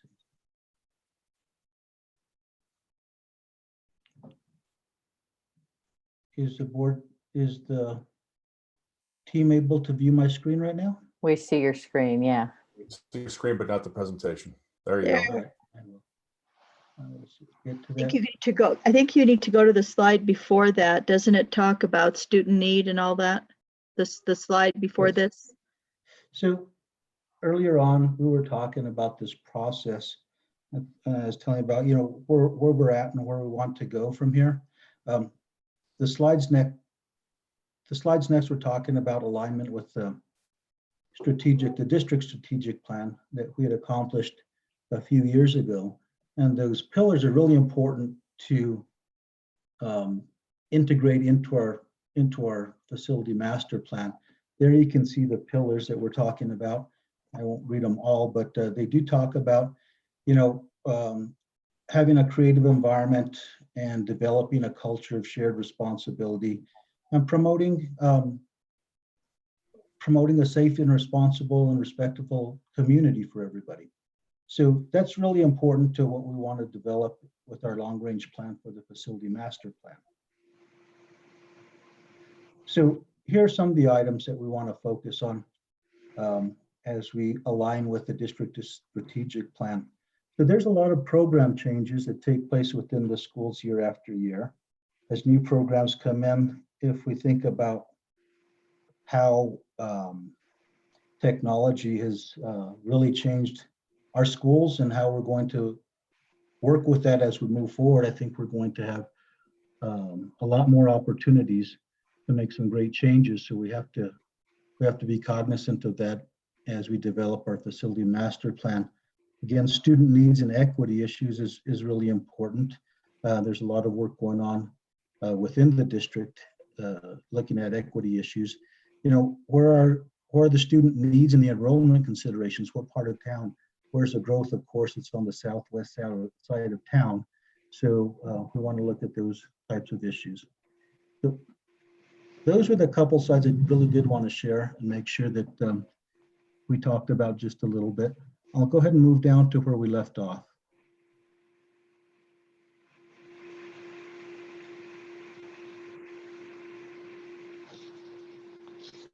So the more of the Citizens Review Committee role in the facility master plan is their participation in this master planning process. What they do is they spend a lot of time, a lot of effort in reviewing all the facility reports, all that information that we're gathering currently, and they're reviewing all the capital project needs.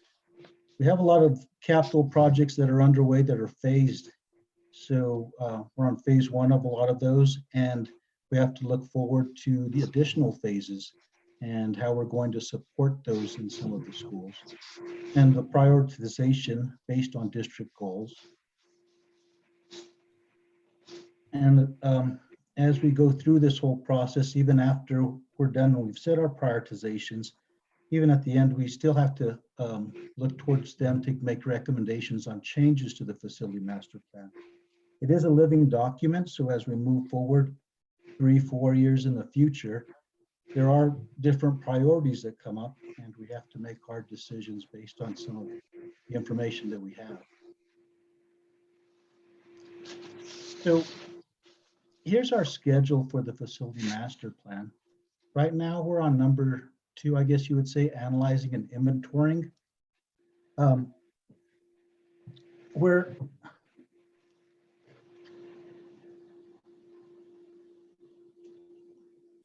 We're going to be starting to synthesize that information this summer.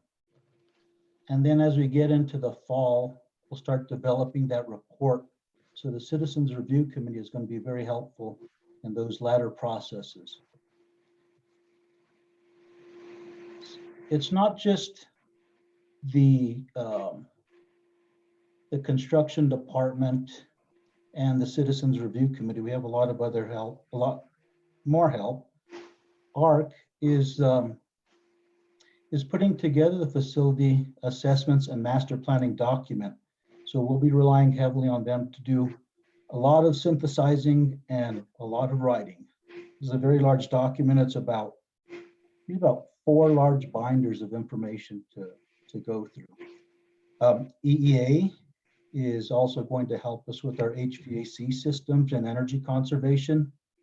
J3 systems, roofing across the district, which is extremely important, and envelope, and also Allied Electric on our electrical systems. May I interject something, Mr. Romero? But a lot of these sections and issues are required, right, by the Public Schools Facilities Authority?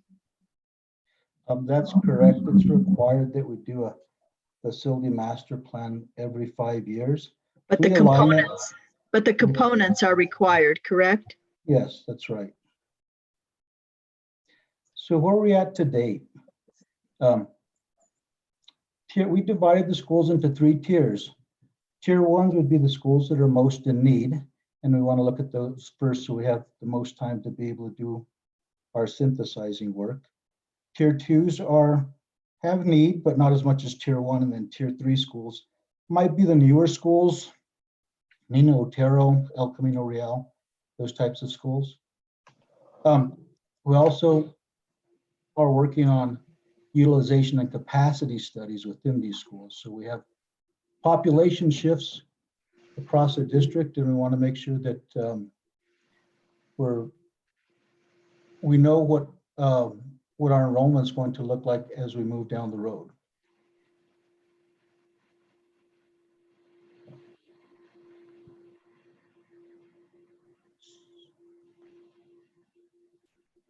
So we're planning to go ahead and review with the Citizens Review Committee our Tier 1 and tier schools in our next May meeting. That'll be this coming month. And then we'll wrap up looking at the Tier 3 schools at our CRC meeting in June. And then we can move on to some of that synthesizing work and prioritization. We were asked to go ahead and provide the membership of the Citizens Review Committee. So we've done that for you in these next couple of slides. And I think it's a good mix of professions, if you look to the far right, so that we have some great contributions from different disciplines across the community.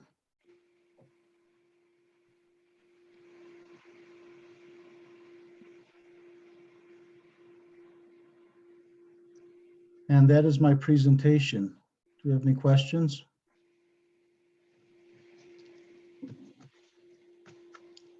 Questions from the board? Yeah, Dr. Gonzalez.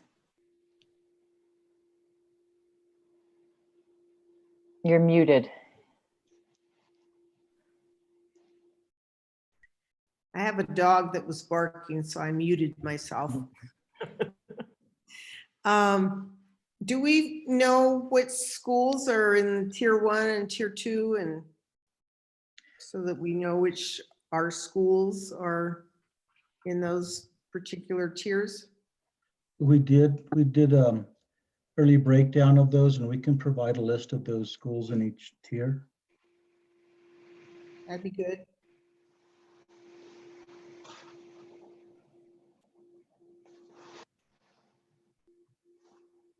Any other questions? Madam President, I have some questions. Go ahead.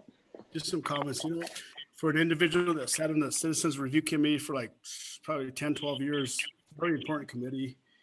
Thank you for all the individuals that sit on that committee. They well-rounded individuals on that committee, anywhere from lawyers, architects, construction guys, our former board member, Maureen Cashman, who has almost institutional knowledge on the school board. But thank you for staff and the committee that sits there, because they, like you said, Gabe, they are a recommending body to the Board of Education. As Dr. Gonzalez said, I want to know who these Tier 1 schools are, Tier 2, Tier 3 schools are. You don't have to tell us that now, but in the near future, if you can please tell us that. So I appreciate that. Thank you. Certainly.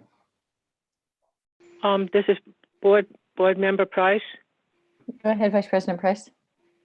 I want to thank the people of Citizens Review Committee, and I also want to thank the staff, because as Secretary Garcia knows, this is a monumental task that they are undergoing.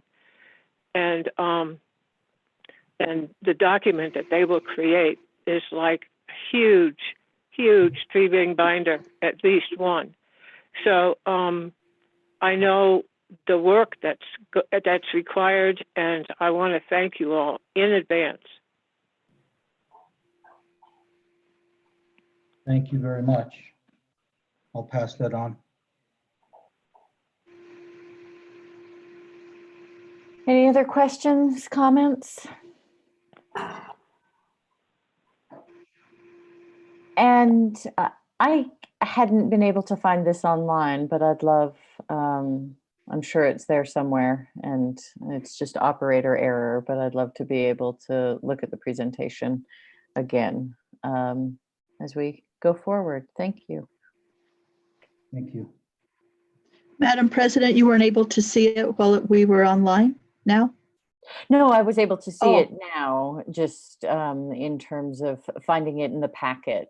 Okay, we'll make sure we email it to all of you as an attachment to make it easy for you to get to.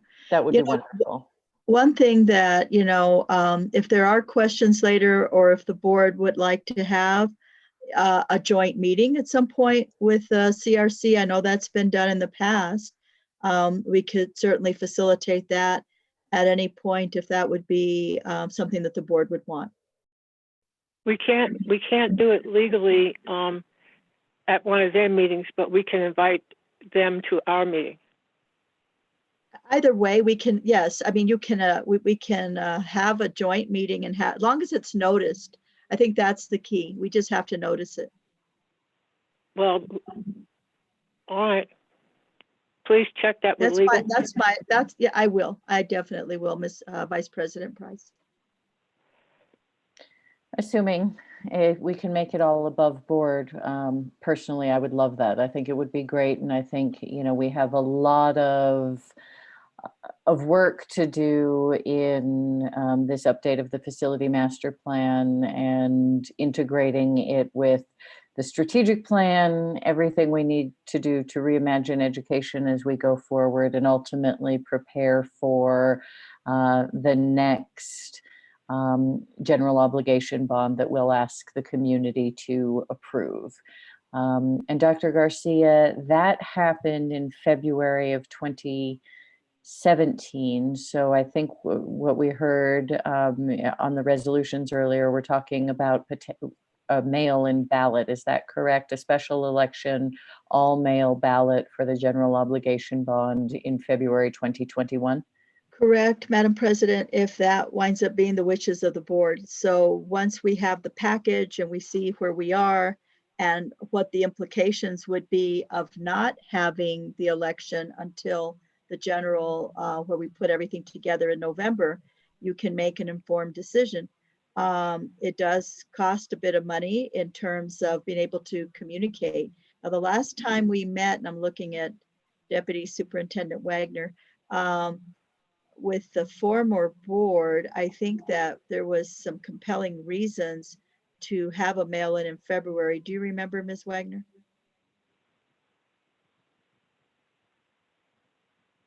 I do. The compelling reason is cash flow for facility improvements. So there'll be a gap if we wait until the November election, whereas we would have a bond sale in the spring of a February election and be able to continue our trajectory of improving the schools. So it's similar to the problem that we had with ETN with cash flow, why we had to go that way. But we'll have to build that into the budget because it does require a little different strategy in terms of voter education. Going back to the CRC, I suggest that we let them get some work done because before we jointly meet, otherwise there won't be much to talk about.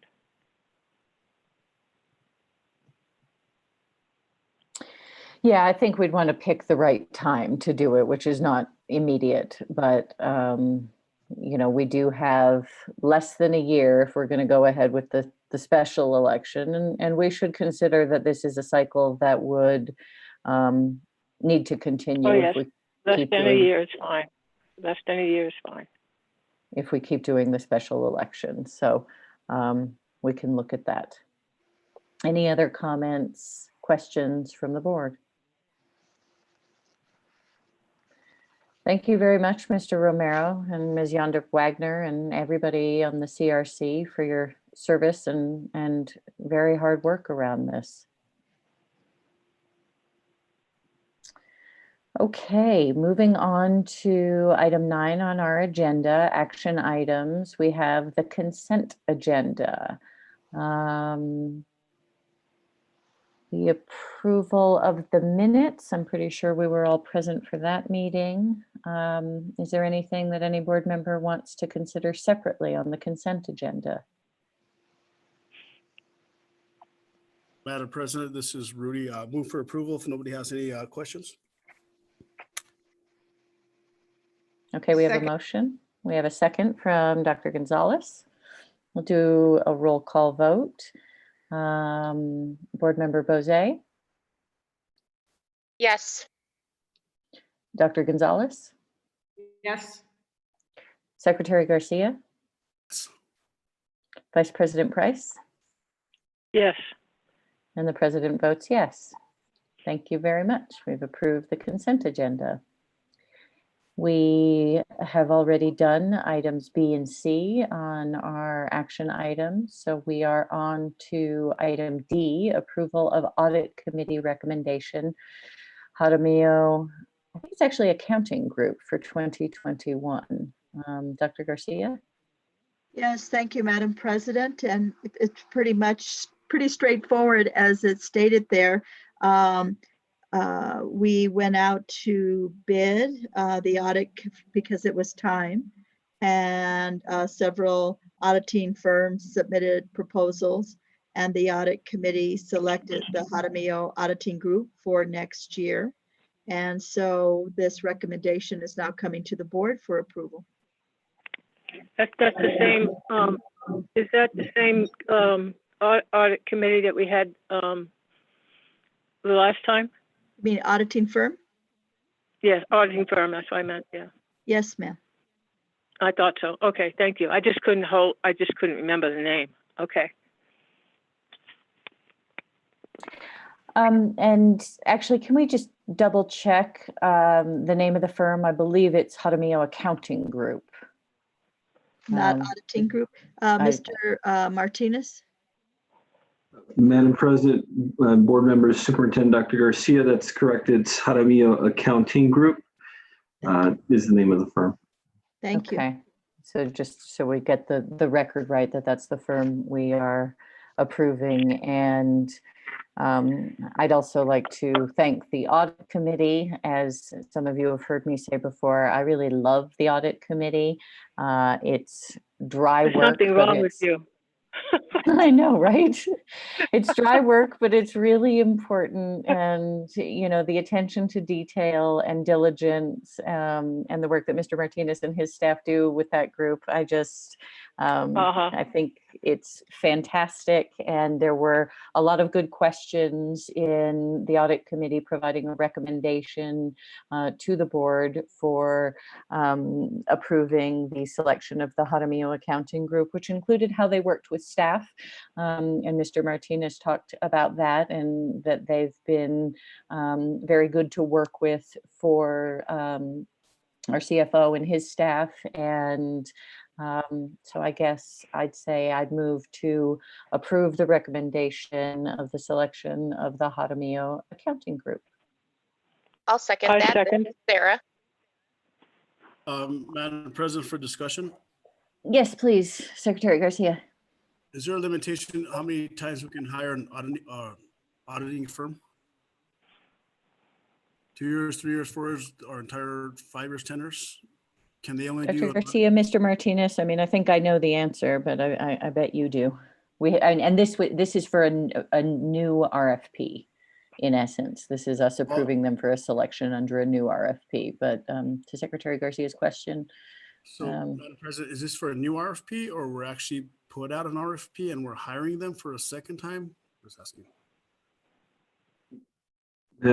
Madam President, if I may, and Board Secretary Garcia, this is the second wave or the second cycle of the RFP process.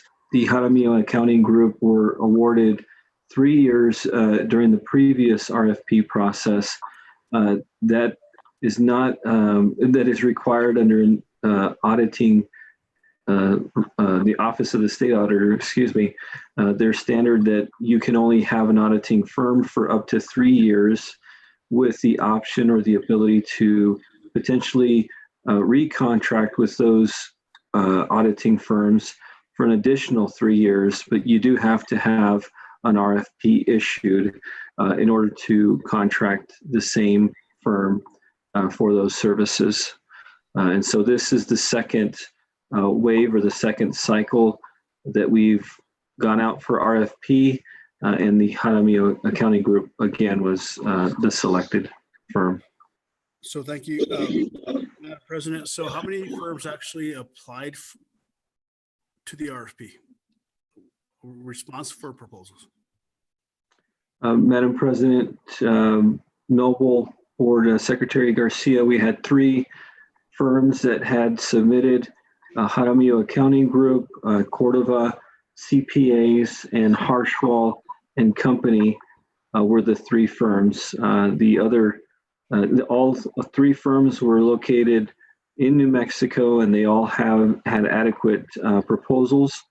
And the scoring, as is indicated in the board documents, was Jaramillo Accounting Group rated as 89 in terms of scoring out of 100, Cordova CPA 85, and Harshwall 72. Thank you, Madam President. I just want to make sure that we send it out for RFP, that we wouldn't have any protests, so on and so forth. Thank you. No further questions. Any other questions or discussion? Okay, we'll start with you this time on the vote. Secretary Garcia. Yes. Vice President Price. Yes. Board Member Bozay. Yes. And Dr. Gonzalez. Yes. And the president votes yes. Thank you very much. Thank you, Madam President. And members of the board. Okay, moving on to item 10, board discussion and possible action. Student pickup meals, Vice President Price. Yes, I've been concerned that what has been included in the lunches has been this peanut butter and jelly thing. Now, you know, some of you may know, I had knockdown drag out with Joel about peanut butter and sending it home to kids. You know, it's dangerous. And also I talked to some parents on the phone who felt that the kids were getting bored with this peanut butter jelly thing. We had agreed as a board that we would not do peanut butter sandwiches, peanut butter and jelly sandwiches in the cafeteria. I don't think we should be sending peanut butter home to kids. So I wanted to know, are we still doing that? And if we are, can we stop it? And if we aren't, I would like to make sure we don't. Madam President, just on that note, just a question, maybe the superintendent can actually address this question. Are we actually making the meals, or are we getting the meals from the Home Depot, or are we getting the meals from National Guard? How does that work? Or the Food Depot, sorry. Thank you, Madam President, members of the board, Vice President Price. I'm going to have turn this over to Ms. Wagner. I do need to let you know that I was not aware, I don't think since I was here, that we've had the discussion about PB&J sandwiches, but we were under unique circumstances during the closure. We did not have food in the warehouse, and we were delivered meals from the National Guard, which were the PB&J sandwiches. But from there, then it's progressed in terms of what is being provided to us. But Ms. Wagner, Deputy Superintendent, would you please address these issues? And also, Ms. Wagner, you know that the board had a serious discussion about peanut butter. So you were around it. Yes. Ms. Price, Madam President, board members, Superintendent Garcia. Let me just tell the backstory about the school lunches. And, you know, I know very well that we've worked extremely hard to make sure that our students get well-rounded, balanced meals for many, many years. So as Dr. Garcia mentioned, when the pandemic hit and the school closure was announced, we turned around in maybe a 72-hour time period, an immediate food serving program over what was supposed to be our spring break. We mobilized work crews who were supposed to be off of work, and we received food from the National Guard, 100% donated to the district and to the children of the community. And we served meals that first week of the announced closure of the 3-week closure, during which should have been our spring break. We then had to continue to expend those free and donated meals into a time period required to gain available stock and inventory from our distributors.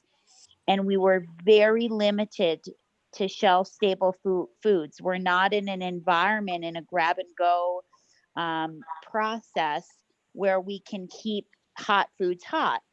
And so we had to move quickly from the donated meals, which wasn't just a sandwich, incidentally. It included fruits, cheese sticks, juices, Oh, yes. Yes. baked goods. There were other things in these meals, and there was a breakfast and lunch available daily, and other proteins other than just the peanut butter and jelly. But that was the main menu item. We then moved to work with our distributors to go to shelf stable sacked meals, which progressed us into another phase of peanut butter and jelly. It lasted roughly 2 weeks, the peanut butter and jelly plus all these other menu items I just mentioned. The governor at that time announced that school would be closed for the remainder of the year. And so you have to remember that we as a food service team thought we were continuing to serve students in schools in a hot meal program for the remainder of the school year. So we have stock, we have inventory now in our freezers, in our pantries, in our kitchens that we need to draw down from to reduce our waste. And so we've been doing that and offering a variety of meals. It will vary from school to school because it depends what is in our inventory. But lunch always contains a juice, a variety of flavors, a fruit or a fruit cup, some days 2 fruits. Okay, we're trying to have at least 1 fresh fruit, either breakfast or lunch every day, milk and a bread and protein. The proteins. I understand that, and I understand the pressure that you were under, but I don't understand the peanut butter. That stuff can kill children. So they don't have at home, they don't have the injectable that they need if they go into anaphylactic shock. Madam President and Vice President Price, I think you make a very good point. But during that week and the food that was left to us that we just couldn't dump or throw out, the National Guard, and it was a crazy 2 or 3 days there, where we were told we have to provide food, and it was on a Sunday where they delivered us. Oh, I understand that. Thank you for sharing that with me. But are we still sending peanut butter in these bags? No, ma'am. And we will not send peanut butter in these bags? We're not ordering peanut butter and jelly, correct, Ms. Wagner? At this point in time, board president, board members, Superintendent Garcia, our menu items vary from day to day. They may be cheese sticks, they may be chicken tenders. That's not my question. That's not my question. My question is peanut butter. There's at least 1 day a week, peanut butter and jelly sandwiches are still going home in these bags because of what is in our inventory. We need to stop that. I mean, I went to the mat on this issue. And Joel even told me, this is really making me angry. Joel even told me we weren't going to even order peanut butter anymore. And now behind my back, I find out not only are we ordering it, we're putting it in bags for kids. So Madam President, Secretary Garcia. so I agree with Vice President Price. Can we actually not order any more peanut butter and just stop the ordering peanut butter and handing out peanut butter? Dr. Garcia, do you want to share any Well, thoughts on this? I need to find out from Ms. Wagner. I mean, yes, I mean, if the board wants to vote at this particular board vote to do that, to not order peanut butter and jelly or peanut butter, we can do that. I do understand the issue of peanut allergies. I totally get that. I was not aware of that. I'm also not aware of the day-to-day menu. But Ms. Wagner, can you talk to why we ordered peanut butter or why we even have it? Was this what we're getting from the supplier? So this, again, this is a supply issue. This is our capability to keep food shelf stable. It's a timing issue. At the time, in past practice, we suspended the use of peanut butter and jellies as a substitute for hot meals for students who couldn't pay. So that was an old practice, and we suspended that practice several years ago. Peanut butter and jelly sandwiches have continued to be an add-on choice for students. Many people choose to buy them in addition to their hot meal or their grab-and-go meal. This is a different circumstance entirely, and I will have to work with Ms. Cull and Mr. Romero to see really what is available in the distribution field right now. Because to pare down our existing inventory, you know, that's where I mentioned the chicken tenders and the cheese sticks and other things. When that's gone, I'm not entirely clear what will be available in the shelf stable market. It's a very challenging environment in which to serve food. Madam President, so just if staff can actually work with Vice President Price as into see her concerns, and so if we can just work with Vice President Price and Yeah, I'd suggest we bring this item back and ask for some responses. I mean, I'm sure that this is an issue that has come up in a lot of districts and that there are lots of best practices around peanut butter and peanut allergies. And there are any number. The best practice is not to use it, period. There was a kindergarten kid whose parent put a Snickers bar in their bag, in their lunch. And the kid didn't have a peanut allergy. But the kid who sat next to him, who wanted a bite of his Snickers bar, took a bite and had to be hospitalized. You don't know who they're sharing that food with.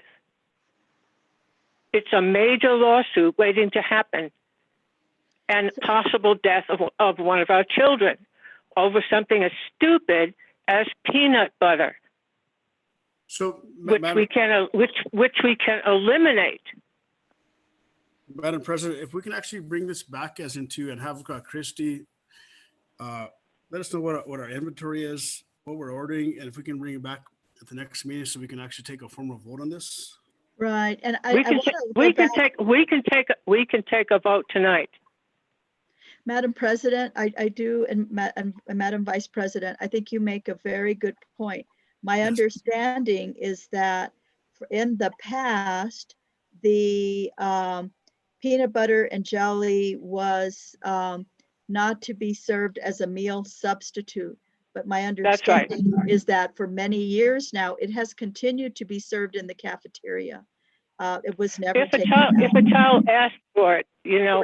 But it just annoys me to no end. Yeah, but I don't think anything was done behind your back, Ms. Price. I think that there is perhaps not a clear understanding of what had been a practice. And that was sort of like APS. Do you remember the cheese sandwich debacle where kids couldn't pay, they had to have a cheese sandwich? And I think that was the case here. Kids couldn't afford to pay. They were given a peanut butter and jelly sandwich. So that's right. And I'm one of the people who brought that up. And that practice stopped. But Yes, it did, because but the board voted, the board voted to stop it. correct. But what I want to clarify, what did not stop is having PB&J as an option. That has continued and never did stop. So I just want And see, that was not my understanding as a board member. My understanding with Joel was, and he told me, that they were going to remove peanut butter as a choice. Well, it wasn't. And so, and this is, the first time since now that we've been talking about it, that I was aware of that. It was removed as a substitute. So I think what we're going to have to look at are a couple of things, and we can bring it back. One is to look at what the local suppliers have. If we take PB&J out, it will limit some of the choices because it gets pretty repetitive. For a while, all we had was PB&J. And so I think the board just needs to know what the consequences are of removing it.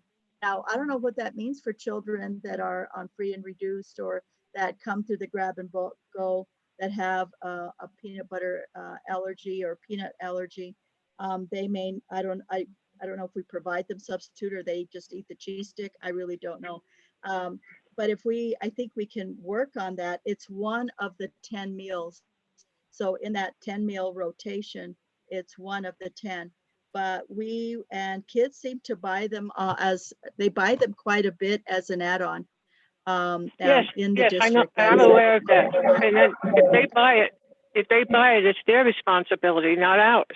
And but if we're putting it in a bag as their only option, I understand. So I understand. So we'll come back with a recommendation to you.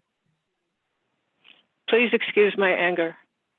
That's fine. I totally understand that, particularly if you had a different impression. So we'll work on that and bring back the options to you next time.